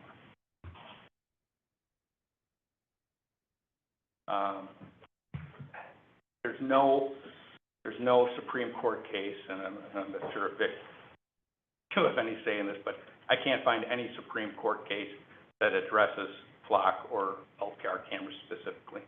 Not the flock system, but I think that the case law has been pretty consistent throughout, that when you're doing something publicly or when it's visible to the public, the Fourth Amendment expectations just don't exist. And this United States versus Yang was probably the closest thing that we could have gotten to an opinion from the courts on whether or not, at least in the Ninth Circuit, which a lot of circuits around the country follow. The Ninth Circuit is the West Coast, California, Washington State, Idaho, Hawaii, a bunch of others. But it didn't look at the LPR legalities because this person didn't have a standing to their car. He was renting the car, his lease had expired. But Judge B, in his concurring opinion, said that he would affirm the database search did not require a warrant because it did not reveal the whole of his physical movements for a search of the license plate and the computer system.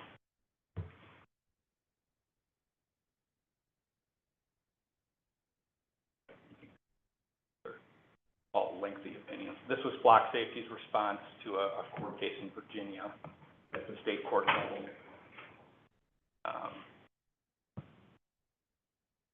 The Fourth Amendment case law overwhelmingly shows that license plate readers do not constitute a warrantless search because they take photographs of cars in public, not continuously track the movements of an individual. Appellate and federal district court in at least 14 states have upheld the use of evidence from license plate readers as constitutional without requiring a warrant, as well as the Ninth and 11th Circuits. The Bell case in Virginia, since the Bell case in Virginia, which we're talking about, 4 judges have ruled the opposite way, that ALPR evidence is admissible in the court without a warrant. Now, this is Schmidt-Arrington versus Norfolk case? Is that what this is referring to? It says Bell. Bell? Bell. Oh, the Bell case. Now, do you have any sightings to the Schmidt-Arrington case versus Norfolk? I don't. Okay, because that one's just gone through, actually, and in January, the federal judge has gone ahead and allowed that case to go to trial, because Flock tried to do their summary judgment, dismiss thing, and the judge said it can go ahead and move towards trial, so I was a little bit surprised there. Because that was also noted in the Forbes article, I believe. So and that's at the state level, so then it's going to the Court of Appeals, I would guess. Federal lawsuit. So maybe I got it wrong, but federal lawsuit, and I think the federal judge is letting it move forward. That's, Schmidt and Arrington versus Norfolk, Virginia. Sorry to interrupt. No, but, Keep going. yeah, the next, this is the last. So it's some considerations, we already talked about, vehicles on the public roadway. After Governor Pritzker was elected governor, the Expressway Camera Act was established in Illinois, increasing the amount of license plate reading cameras on, Illinois expressways and state highways in 22 counties, that includes Lake County. Also, the use of Automated License Plate Readers Act, the governor signed this bill allowing the data to be shared, the data from systems like Flock or NLearn, share that information from the cameras with other law enforcement agencies around the country, as long as they sign an agreement that the information from the database is not used to enforce a law that denies or interferes with reproductive health care services or permits the detention or investigation of a person's immigration status. Wow. Now, is that the one that's still in court? Because there was a lawsuit against the Illinois State Police, and I was trying to get an update on that one, but I couldn't find one. I think it was filed like in June, July. Do you know what the status of that one is?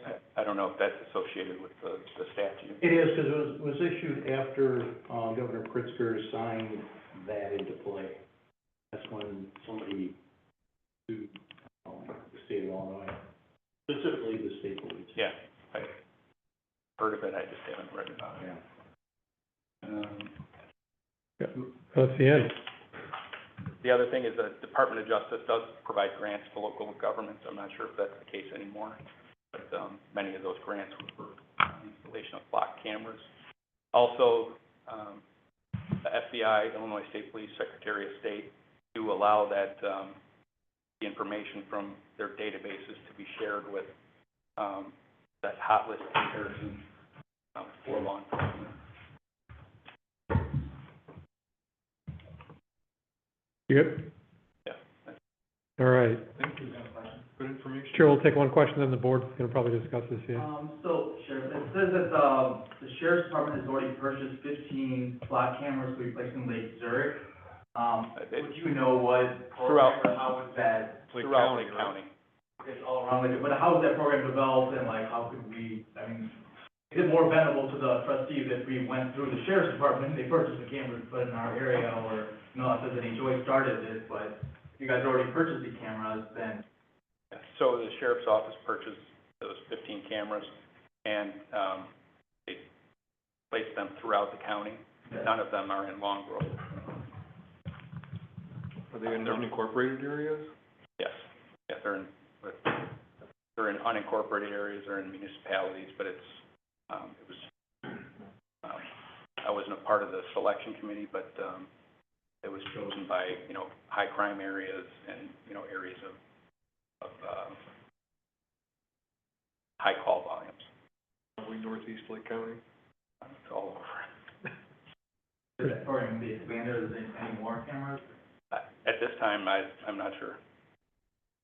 There's another question, then we'll pull it in. Yeah, Yeah. real quick. The issue here is putting it in a public right of way versus, I mean, the cameras are effective lights and they're useful for you guys. I can understand that. But are you gonna let me ask for a variance so I can have a camera put at Village Hall so I can keep track of who comes to village meeting? That's the issue. If it's on my property and I put it up, that's pretty much established. But they're asking to put it on public property.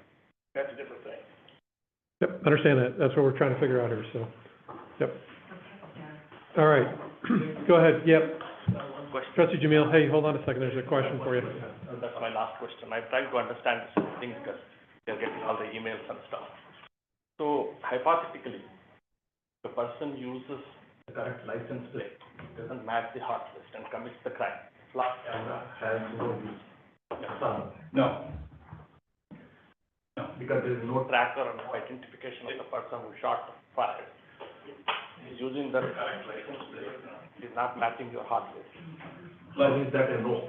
Let's say, the village put a black camera on Checker Road. I think best case circumstances would be one at each end. And we have a call tonight at 11 o'clock of shots fired in that area. Okay, those images of a vehicle's license plate on the road are in our investigative search database for 30 days.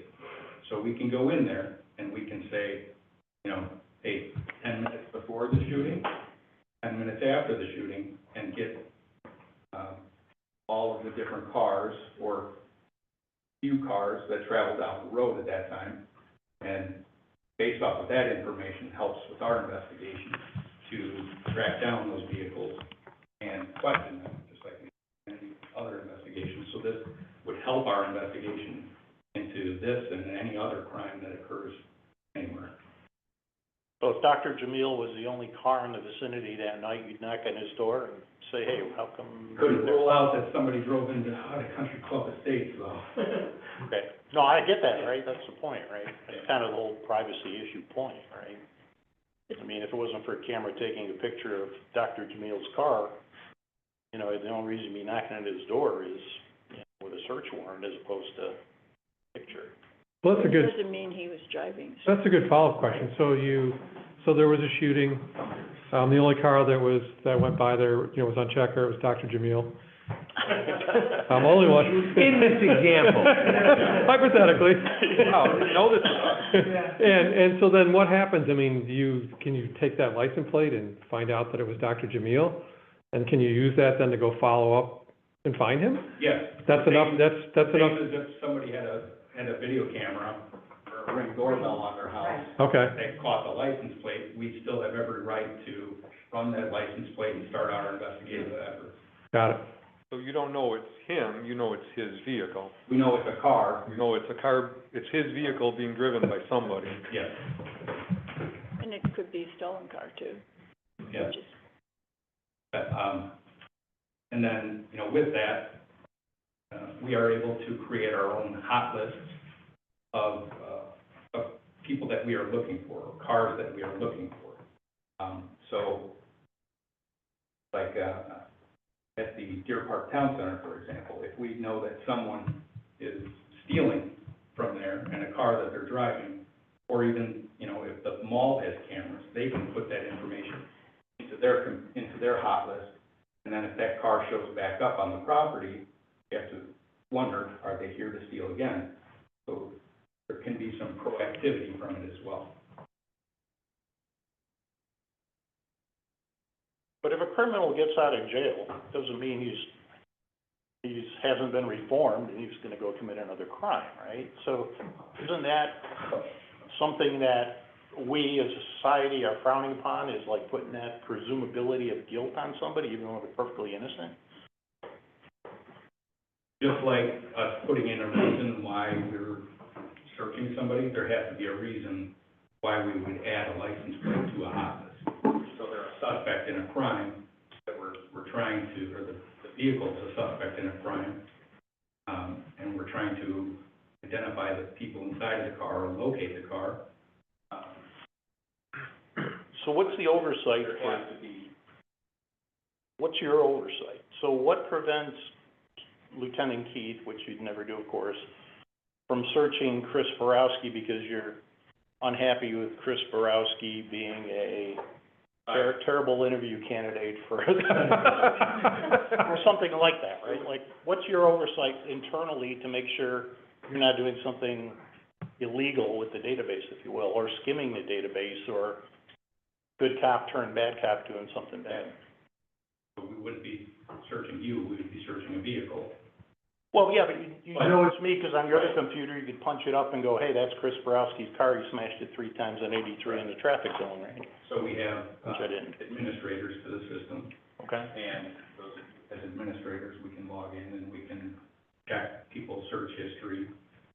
And we also have policies in place that we can't be searching, you friends, family members, that there has to be a specific law enforcement function for using the database. Pretty sure majority of police departments in policy, it's just the inspection of it, just like everything else, that we have to look out for, is that, random spot checks and making sure that it's. And just to be clear, you're really talking about the leads information, not the flock information. Well, through Flock, we do have the ability to go in and look to see what our employees are searching, if they're, Right, but the flock doesn't give the same. The Flock does not give. Does not give the same quantum of information as the lead system does. Right, it shows. Right, the flock, The license plate. the flock and the leads you car. into leads, if you will. Yes. Yeah. So flock leads to the person and the car, but not. Flock leads to the car, and the car can be. Into, arrest of a, big, crime, committing person. Leads to the car. Yes. It leads to the person.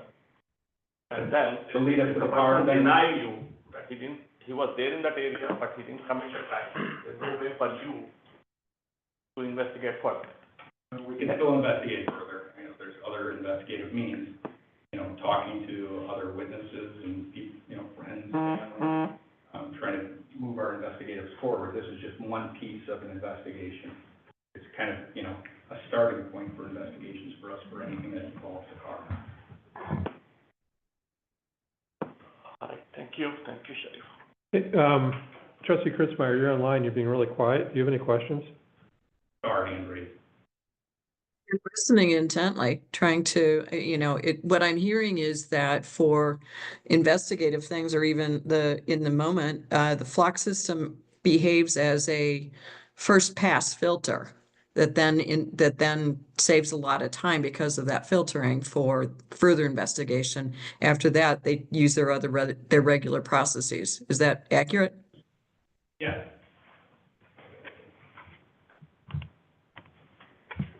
Do you have any questions? Well, hold on a second, let's go back to that. Ken? So I think I heard that, the amount of time the data is retained can be programmed. So if we talk about the cameras in Country Club Meadows, we have three parties involved. We have the village, because it's on village right away. We have Country Club Meadows, because they're paying for it. We have the sheriff's department, because they're receiving the data. So which of those three parties determines how long the data is retained? Owner of the camera. So that would be Country Club Meadows? Well, we would enter into an intergovernmental agreement with them, and we would have some say in that. If they're gonna be using our right-of-way, we can make a condition of that use that they have to enter into an arrangement that the data will only be saved for X number of days, if that's what the board wants to do. I see. Thank you. I think there were some draft, agreements already in there, right? So There has been, yes. yeah. Any other alternate camera systems the security agencies and the police officers used other than flock? There are other systems that are available. Motorola's got a system they're trying to promote. I think now there's a lot of people, I could see Axon coming out with something in the future. There's different search databases and different, fixed cameras, moving cameras as well. I'm not familiar with the specifics of those companies. I find it interesting in some of the parking garages, they're using the license plate recognition when you go in it. Which is fine for their private, that's. Yeah, I know, it's just All interesting wanna though. do it, that's It's kind of creepy though. You're like, how do they know I was here? Oh. So, I understand all those cases you presented, and I know there are a couple of other cases where the Supreme Court and the other courts have said that it's fourth violation. So, privacy and monitoring, they're two different things which I understand. Privacy, you are on the public, you are exposed on the public way, as you said, somebody can record you, somebody can post your car, whatever that is. But monitoring is the issue as well. Continuously monitoring, on a, village property or county property. Continuously monitoring the same cars going in and out, and capturing that data and sending it out to the database. So that's the other aspect, which, I wanted some clarity on.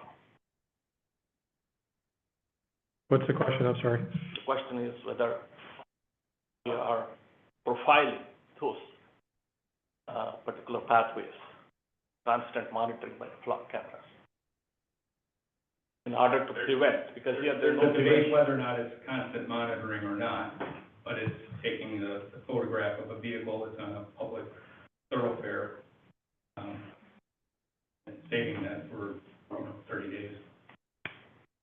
There are only. The database, all those, 10 days of time, whatever your parameter you set, all the cars going in through that checker road pathway is being sent continuously to the database, and there is a possibility with artificial intelligence that it's going to be hacked. And their privacy can be also explored by other people other than the law enforcement for committing crime against those people.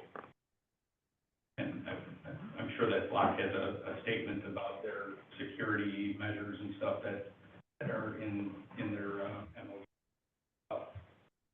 Their agreements, Well, see, Lieutenant Keith, when you say that, that might be true, but from my perspective, we haven't seen that, and the public domain information on the subject doesn't verify that.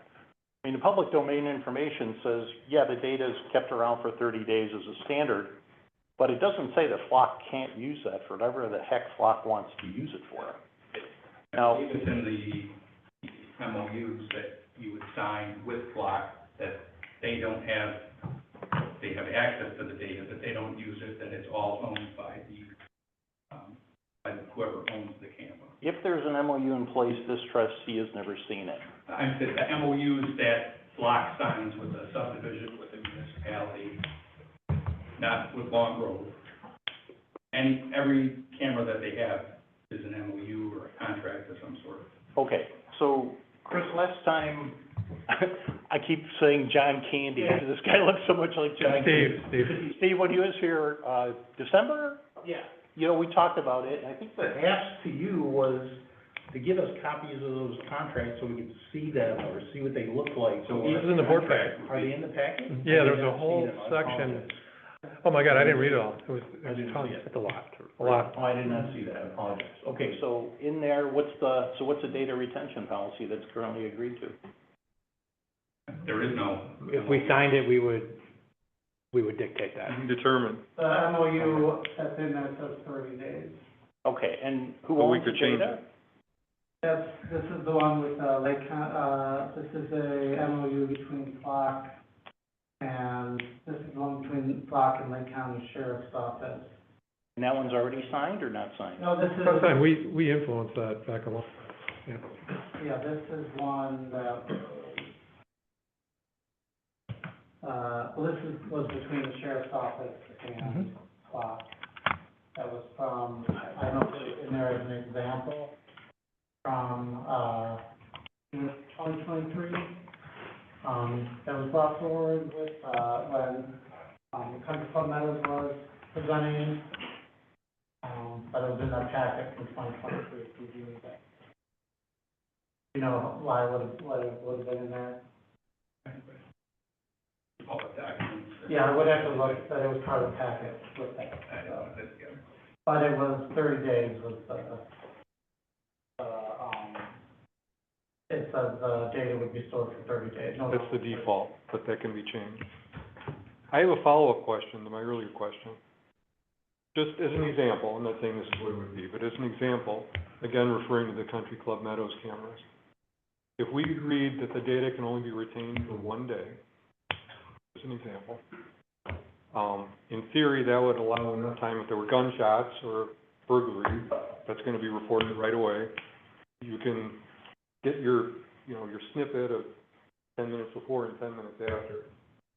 Even when that overall data is deleted after 1 day or whatever the number is, can you save that snippet 10 minutes around the event, more than the 1 day? Or would you also be forced to delete that after one day? You would be able to screenshot that information for evidence for a case. But, no, if it's gone, we can't search it. And I'll say that there's some, for some of the burglaries that have occurred in Long Grove, the people have been gone for 9 months, and, we're not sure when it actually occurred, so. Of course, after 30 days, it would be gone, but I understand the point you're making. Yeah. Because the direction I'm trying to go is lower the 30 days, but if something happened at a particular point in time, allow you to keep that data for a longer amount of time than you would need for the investigation or whatever. But all the data that was collected when nothing happened, that would be deleted much sooner. That's kind of the direction I'm looking for. But once you get the data, you can have it as long as you want, right? No, we would have to manually screenshot it. Well, you can can't. download it, I mean, if you had that snippet of time, you decide there's a problem, we've got to look into this. Yours now for as long as you need it. Yeah, and it would be a part of the. So the 1 day window only applies to Everything going on and nobody's interested in it.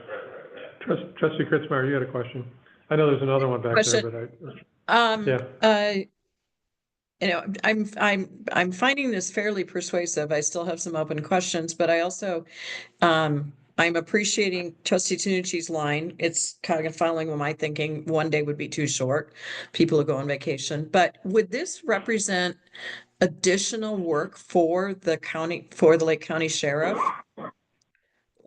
It just in terms of dealing with it, not responding to, not a normal investigation, but just sort of oversight and monitoring. Would that be additional work? I don't believe so, no. Okay. So you don't have to go out and monitor, basically, it taps you on the shoulder, so to speak, when something is needed. Somebody's calling in something anyway, and then you go look, and then you go looking.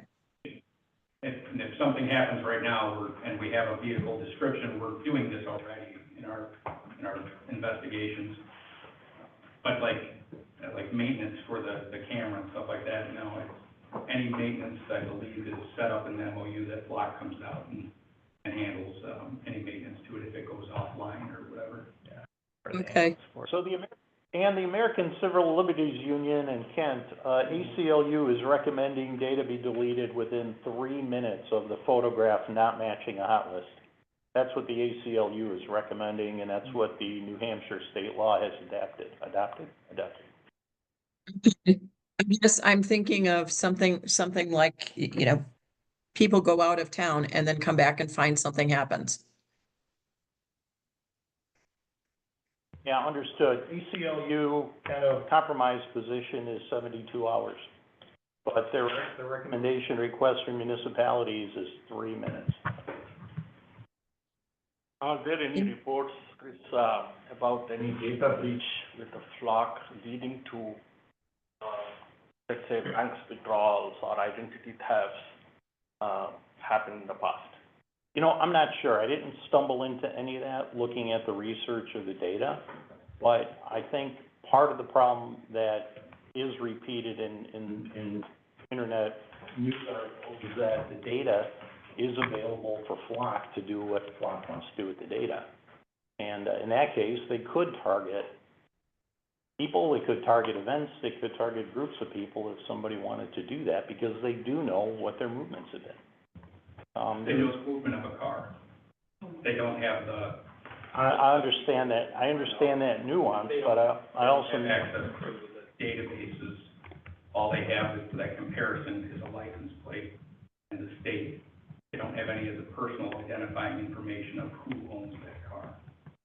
I understand that, but as soon as you look it up on your other computer, you know that. We do. The police, right. They don't. Right, you do. The FBI could. I mean, look at J6. J6, again, was a great example where the credit card company, Citibank, just said, oh, wait a minute, we know who the visitors were into Washington, D.C. this weekend, and we know who was using their credit card who shouldn't be there. They literally took their database, walked across the street to FBI headquarters and said, here, use our database. Without a search warrant, without any permission. But to your point, they sort of know, and the FBI sort of knows, right? So there's a case where people were specifically targeted because of a private company just going, our user agreement says we can do what we want with the data. And that's what the literature is suggesting that the Flock user agreements say. I know there's another question in the back of the room. I do want to just ask the board this question. Generally speaking, I mean, we have a limited amount of deputies that cover our village at any given time. And if there was another tool in the bag that could help them discover potential crimes or uncover something that may have occurred, like the Checker Road gunshots, right? If you notice a pattern somehow that there's a certain car at a certain time, it's not Trusty Jamil. I'm just that's happening all the time, and we could solve that, or at least come to some conclusion. I would feel safer, and I would maybe give up some of my freedoms there per se, just out of the safety for the village. But I don't know if anyone feels the same way or not. I agree completely. Safety of citizens versus giving up something for the better cause. But the only fear is, once if the license plate of your being a bystander on that Checker Road get hacked and somehow, go into the wrong hands, the whole privacy of this artificial intelligence will be at risk. Your bank accounts will be at risk. The whole social media accounts will be at risk. They can do anything with that. The hackers can hack, get the license plate information, go into the system, get into the Secretary of State, match who that is, get all the bank accounts. As Chris was rightly saying that if we use the credit card out of state, credit card companies know where exactly we used it and location-wise. Even though we don't punch the zip code for authorizing. I understand your point. Bill, Does it prevent you from using your credit card when you go out of state, or do you take cash only when you go out, or? but Bill, But after a while. Well, go ahead. Your question's a little bit kind of unfair in saying if we had a tool available to sort of help stop a crime. The answer to that half the question is yes. So the license plate hot list isn't really being debated in my mind anyway. Okay. What's being debated is the storage of that data in a database that we don't control, that physically can surveil the movements of a car, who happens to be owned by one person who's probably driving it. To me, it's two issues. License plate reader, hot list, bad person, Amber Alert, hell yeah, all for it. But the second you start storing that data into another database that literally is tracking people's movements, to me, that is a Fourth Amendment issue. That is government surveillance of people. So your question to me is really a two-parted question. I wish we could separate the two and go, hey, government of Long Grove, it's okay for this part of it because it makes sense, right? Hot list, Amber Alert, I get it. Perfect, right? Makes Lieutenant Keith and the officer's job that much easier. All for it. But the minute it goes into that database to me is really where the issue occurs, because now the 60,000 Flock cameras that are installed today are now tracking my movement. Okay, the car movement. But their artificial intelligence, to your point earlier, is not only looking at the license plate, it is looking at anything that it can identify that vehicle by. Bumper sticker, dent, wire hanging, antennas, anything, and the license plate can even be removed. It doesn't care. It's going to profile that car based on its AI protocol. So the reality that it doesn't know who's there is a little bit fallacious, I think. I mean, people know that Chris Borowski's cars are driven by two people, period. And that to me is kind of the issue. This court case that was recently filed in October is a federal case that specifically addresses the Fourth Amendment constitutionality of the data system and the whole process on the back end of it. I think that case, ultimately ends up going to court. I don't know why I think that. It's just time that this whole issue does end up in the Supreme Court. It really does, because it's really a constitutional issue in my mind. As an example, kind of pulling up some more data, Again, I think this was maybe a Forbes article. Ooh, I just screwed it up. Let me go back, sorry. So, the town of Cheshire, whoever the heck Cheshire is, I don't know what state, Vermont or Connecticut, I'm not sure. They installed 12 cameras. They have identified 276,000 vehicles that have been positively identified. Not images, 276,000 vehicles have been identified within 30 days.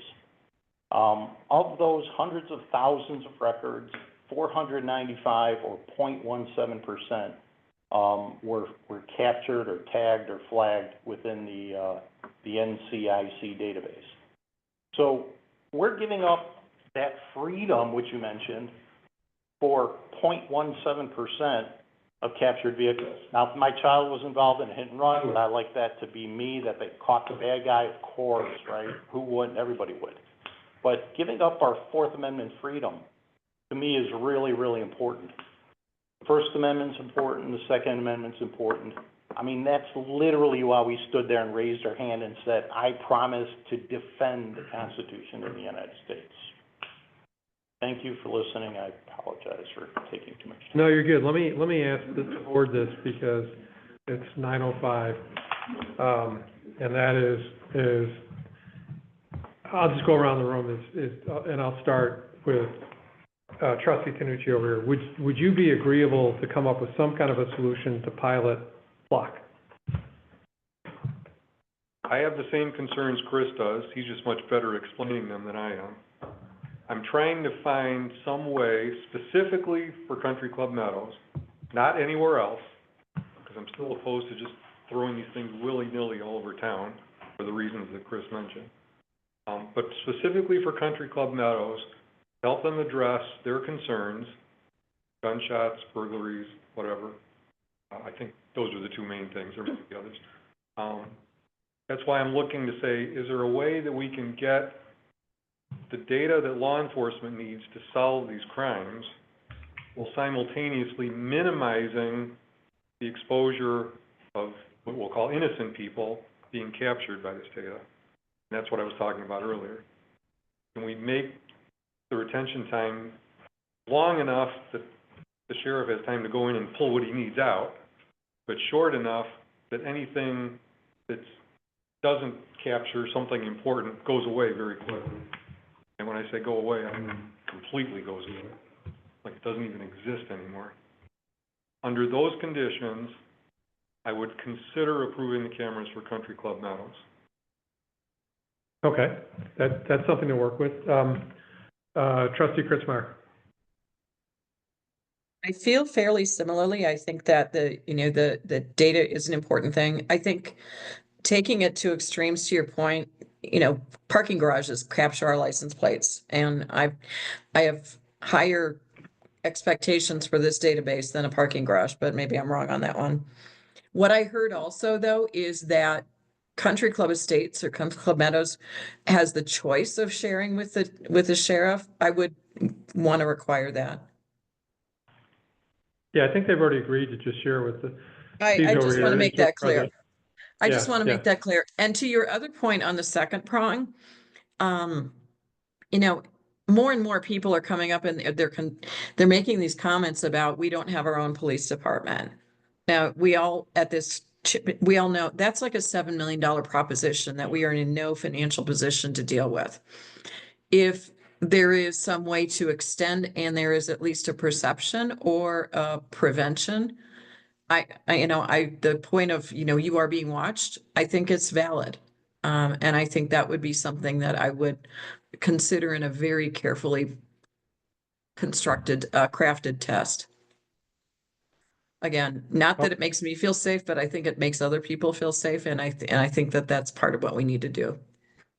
Okay, so I'm hearing the word pilot, right? To test it out? Okay. All right. Trustee Jamil? I'll have to research and the village comes to vote, I'll give my opinion. I'm sorry, what was that last part? The village decides to vote, I will give my opinion. Until then, I have to research. Okay, so you have no opinion right now? Up to you at this time. Okay. I need more time. All right. Trustee O'Connor? Yes, I would be in favor of, going forward. I have a different perspective on this, Okay. a few. I feel for the residents of Country Club Meadows, because in this instance, it's unfortunate that you need to use village property. We have other HOAs in this village who have flock cameras because they're on private roads, private property, period. I think that also, if I can help law enforcement, whether it's your kid or my kid, I want that information, period, end of story. You know, it's trite and we hear it all the time, but we're all in this together. And we've had everybody, my credit card's been compromised, my health insurance has been compromised, and now with the new money laundering laws, because I am a member of an HOA, I had to send in to the government, now subject to Elon Musk, not only my social security number, but a picture of my driver's license. Because I'm secretary of our HOA. So there is no privacy anymore. Done. And if they have these instruments, parenthetically, I understand artificial intelligence. I think it's going to be as horrible as it is outstanding, and that's yet to still be known what the extent of that is. But I don't know if the 30-day period is, I don't think it's arbitrary. I don't know if it's because that's all the data they can hold from all the cameras they have all over the place. To me, you know, a 24-hour time period, even a 3-day time period, how could you, if you have a tool that would help you go back and see if that car was in the neighborhood several times before burglaries, well, then it means they were casing the neighborhood. You know, there's other things that can come from more information. I think more information, to me, my bias is more information is better than less information. And to tie people's hands, especially law enforcement, say, we got to get that within 72 hours. How they have to start then storing the data. How else can they go back and find out what's been going on? So I'm finished with my reasoning. Yes, I think it's something we need to consider. Okay, and I'm going to go, thank you for that, and I'm going to basically say that I have always been supportive of this, and I wanted to pilot it 2 years ago. I'm still in that position. I will, Trustee Jamil, we now have 2 flock cameras in our subdivision. I know. When you're coming and going, you get it both ways. There's one coming in and there's one going out. So we have it, and then. But it's still private. It's private, but we don't have access to it. It's, You know, the consensus of the citizens. it's been given, it's going right to the sheriff police. We're not accessing it. That's what it's doing. And by the way, then you leave our subdivision and you go towards Mundelein, and you hit the next flock camera. Right. Right? So it's, I mean, I don't know. I sit here and I listen to, you know, the gunshot things worries the hell out of me, somebody shooting into the forest reserve there, right? And if it was an extra tool to capture a license plate or something to give us some clue what's going on, I would feel much safer. Even if we had more deputies, it wouldn't even help us with these things because, you know, we're a rural type community. We have a lot of roads. It's dark. It's, you know, it's hard to have enough cars on the road to catch everyone. So if we had this extra tool, piloted in some areas, I would feel a lot safer. I know that the gun shooting that happened off of Cuba Road, because they were able to get the shell casings, they eventually were able to trace it back, and they found somebody. I don't know if we'll be so lucky, you know, if they can pick up those shells on Checker Road. So if we had this other tool just to help us, I would feel better, and I would love to pilot it and see what happens. And guess what? If the courts say that it's illegal, it has to come down, right? You know, we'll have to take it down. So it's not like it could be forever. It could be, but if we test it out, and you know, obviously we're going to be sitting here and we find out that somebody was profiled, right? And that's gonna come back to us, and we're all gonna be, some of us will be sitting in these chairs having to address that. I would hope that we would do the right thing, saying, hey, it's not working. Somebody's rights are being totally violated, and we would say, hey, we gotta shut this down. But in the meantime, if it could do some good, I think that's what we should do, but that's just how I feel about it, so. I'm glad you brought up Cuba Road, because I did want to mention that, I mean, you just said we got lucky that we found shell casings, but the reality was Lake County Sheriff had a very, very intensive investigation of that area, including flying drones, including, the cameras in the woods that were immediately notifying the sheriff if the leaves rustled.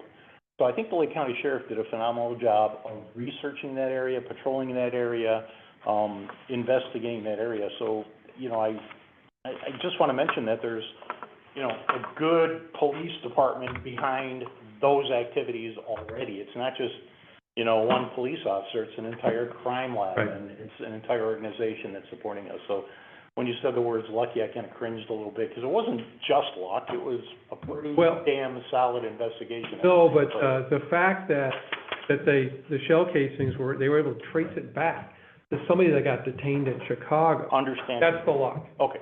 That's the luck. Appreciate That's what I'm saying. And we chose not to press charges because it was too circumstantial, but we figured out who it was. Not to belabor this, Rita was just expressing her annoyance that Elon Musk was looking at her ID. That's how I feel about somebody in the flock database looking at Chris Borowski's car's movements for the day. Well, it's more what he's gonna do with mine. That's it! That's the whole point! What are they gonna do with that data? Well, then That's the point. I have, okay. All right, so. Not to belabor. So let me, one trustee missing, I believe that she may go along with this. She's not here to speak up. But is there enough information for Vic or Chris to try to narrow in something that we could bring back before the board? Maybe not this next meeting, maybe the meeting after, that, narrows it down a little bit, that's something that we could actually approach and get approved. I think we can try it. You can try? Here, though. I mean, it'd be Bill, for are all. you considering Alright. two things? No, I'm saying that we would, so first off, the thing that I want to focus on is Country Club Meadows and getting something in Okay. place, because they've been asking us forever. So that's really what I want to focus on. And Okay. and as I started, several years ago, let's pilot it. They want to do it, they're going to pay for it, let's pilot it. And we can learn from that. That may lead us to putting one on Checker or something else, right? So, that's what I want to do. And is everyone in agreement to do that? I have one question to Yeah. Vic. The elections are in April. So, is there any possibility to put a referendum, seek the citizens? Not for April. It's too late, yeah. Or we can, No, the next opportunity would be not fair for the new next, trustees, whoever is elected, to come on board with probably what they don't like. Well, I think that people elect us for making these decisions. That's why we're elected. So I don't need a referendum to tell me that I want to do this. So, and somebody can vote me out if they disagree. You'd get an earful from Bobby on that one. Yeah. She doesn't even like surveys, much less. Yeah, but I think that that's our, our job. We were elected to make these decisions and to fairly listen to people and try to figure it out. And if somebody doesn't like it, they don't reelect us, right? That's what it is. Or it comes back to us and we change it. They go, yeah, we made a mistake. We're gonna go change it, which we can do, right? So. Anyways, all right, so I'm gonna say that we're not 100% there yet, but we have something to work with after tonight's discussion. I think. Maybe not you exactly. No, it's okay. I think let's take a shot at narrowing the scope of it. If we could delete data in X number of hours and we restrict Flock from sharing that with anybody, if it's only Lake County and Flock has no fingerprint on that data in any way, I mean, the ACLU recommendations are pretty clear what they want. Okay. I mean, they're pretty clear. They're saying, restrict Flock from the ability to share or use that data in any way. And delete it after X number of minutes, hours, whatever we kind of compromise on. Okay. All right, well, I'm gonna stop the discussion here. Can we stay on a little bit longer? We have a couple more things to do if we can move quick. Thank you, everyone, for being here, and we've got, the village engineers report. Jeff, I'm gonna ask you, I've never seen you be super brief, but maybe I could ask you to be super brief. Brief report, end of report. Do you have anything to share with us? That's important? It's been a while since I've been brief, but I'll be brief tonight. Village Hall construction is ongoing, road program is moving along, Deer Trail sanitary sewer starting next week. Decision doesn't need to be made tonight, but there is a parking lot exhibit for Village Hall in the board packet. I would encourage everybody to take a look at that, and we can have a more prolonged discussion in 2 weeks and a report. Yeah, thank you, and I'm glad you looked at being able to move the shed and put some parking spots there. Thank you. Any questions? Village President Trustee reports. I have no report tonight. Trustee Borowski? Waste contract? Yeah, how are we doing on that? We are, waiting on the table, we're there, one time. But in the meantime, they are looking at staging new trash cans.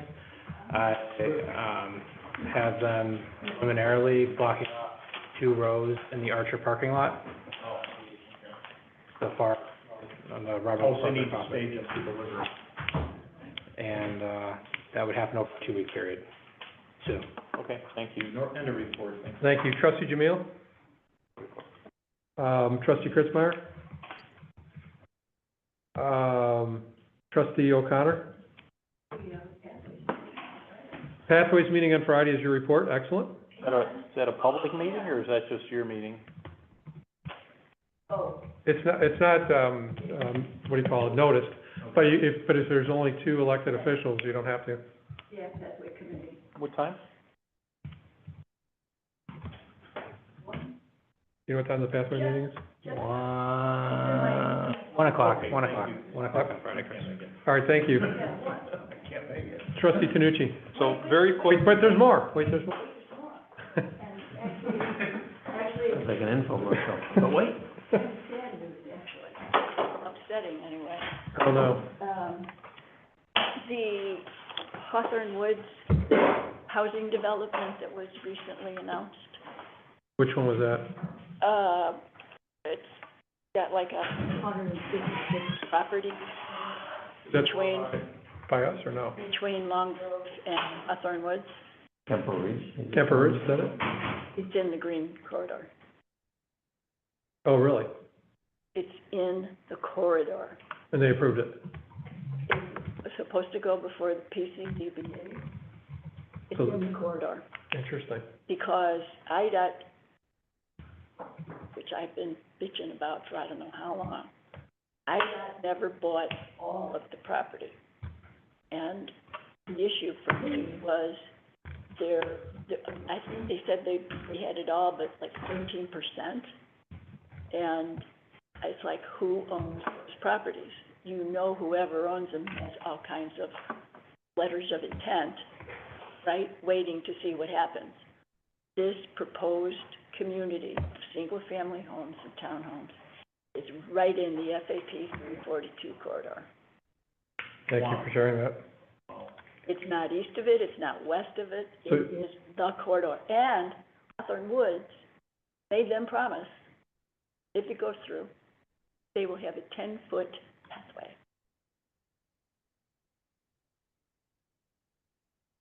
How's that? So does Barbara have a reaction to that at all, or Yeah. is that something you can share with us, or we should take? We don't have any, we are, Well, besides Fort Leonard. it was a federal, well, it was federally funded for a lot of the monies, taxpayers, federal, whatever. I don't know, we don't know yet what recourse, what possibilities. It could be, I know that the residents of Hawthorne Woods are, a lot of them are opposed to the development in general. Too dense. They said, we moved here for open space and you're filling everything in and you're making smaller lots, you know, the usual kind of complaints. So, and it was supposed to go before the PCZBA tonight, but they canceled the meeting. don't know why, but it's published in the paper, Okay.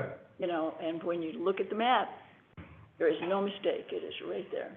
All right, thank you for sharing that bad news. Makes your day, yeah? Yes, it doesn't make my day, and plus I've already said no to that thing several times, so. Trustee Tanucci. Okay, I'll be quick. I attended a Zoom meeting today put on by Alexi Janulius, our Illinois Secretary of State, regarding the Real ID. The deadline for everybody getting that is May the 7th. However, there's a lot of misinformation out there about who needs it and who doesn't need it, and even the May 7th deadline isn't really an actual deadline. So the upshot of the meeting is they were going to send out, I haven't received it yet, a one-page summary of everything they want everybody to know about this Real ID, what it is, what it isn't, who needs it, who doesn't. And they're asking municipalities to include that in their newsletters, email blasts, whatever. So when I get that, I'd like to send that to Jack, if that's okay. Yeah, send it out there, Ron. Yeah. Include that in the next, whatever, newsletter or blast, and I'll copy you guys. As you can use. If you have a passport, you don't need the real ID, so. I have one, I mean, it's for traveling, flying and stuff, Well, that's what it's for. yeah. Say end of report.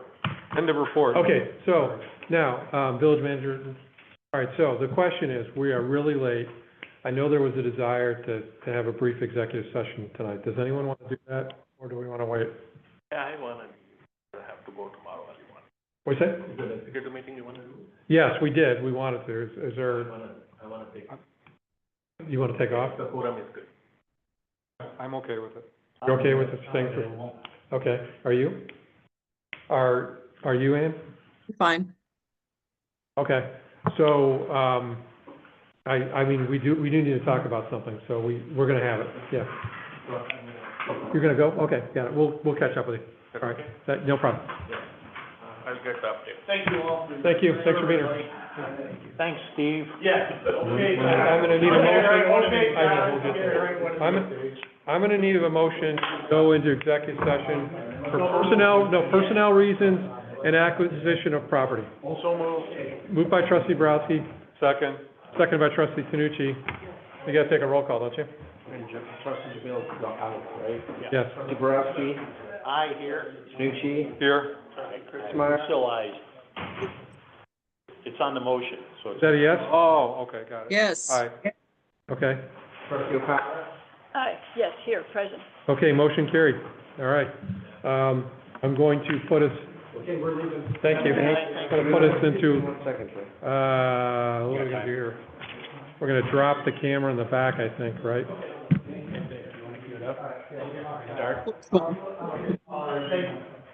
Why is everybody green in the northwest section there?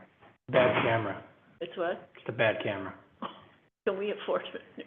Well, we're gonna have a bunch of new What can fancy we- stuff soon. Let's see, I'm just gonna take these two, Can we afford to do? wait a minute, That's this $50, and come on. this. I'm trying to break the budget. 349440. I'm trying to click them both at the same time, Ann, sorry.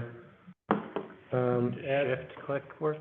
It did, but it didn't hold, so I wanna get rid of that camera, is what I want. We just shut the camera down. I'm gonna open all rooms and we're gonna shut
for a motion.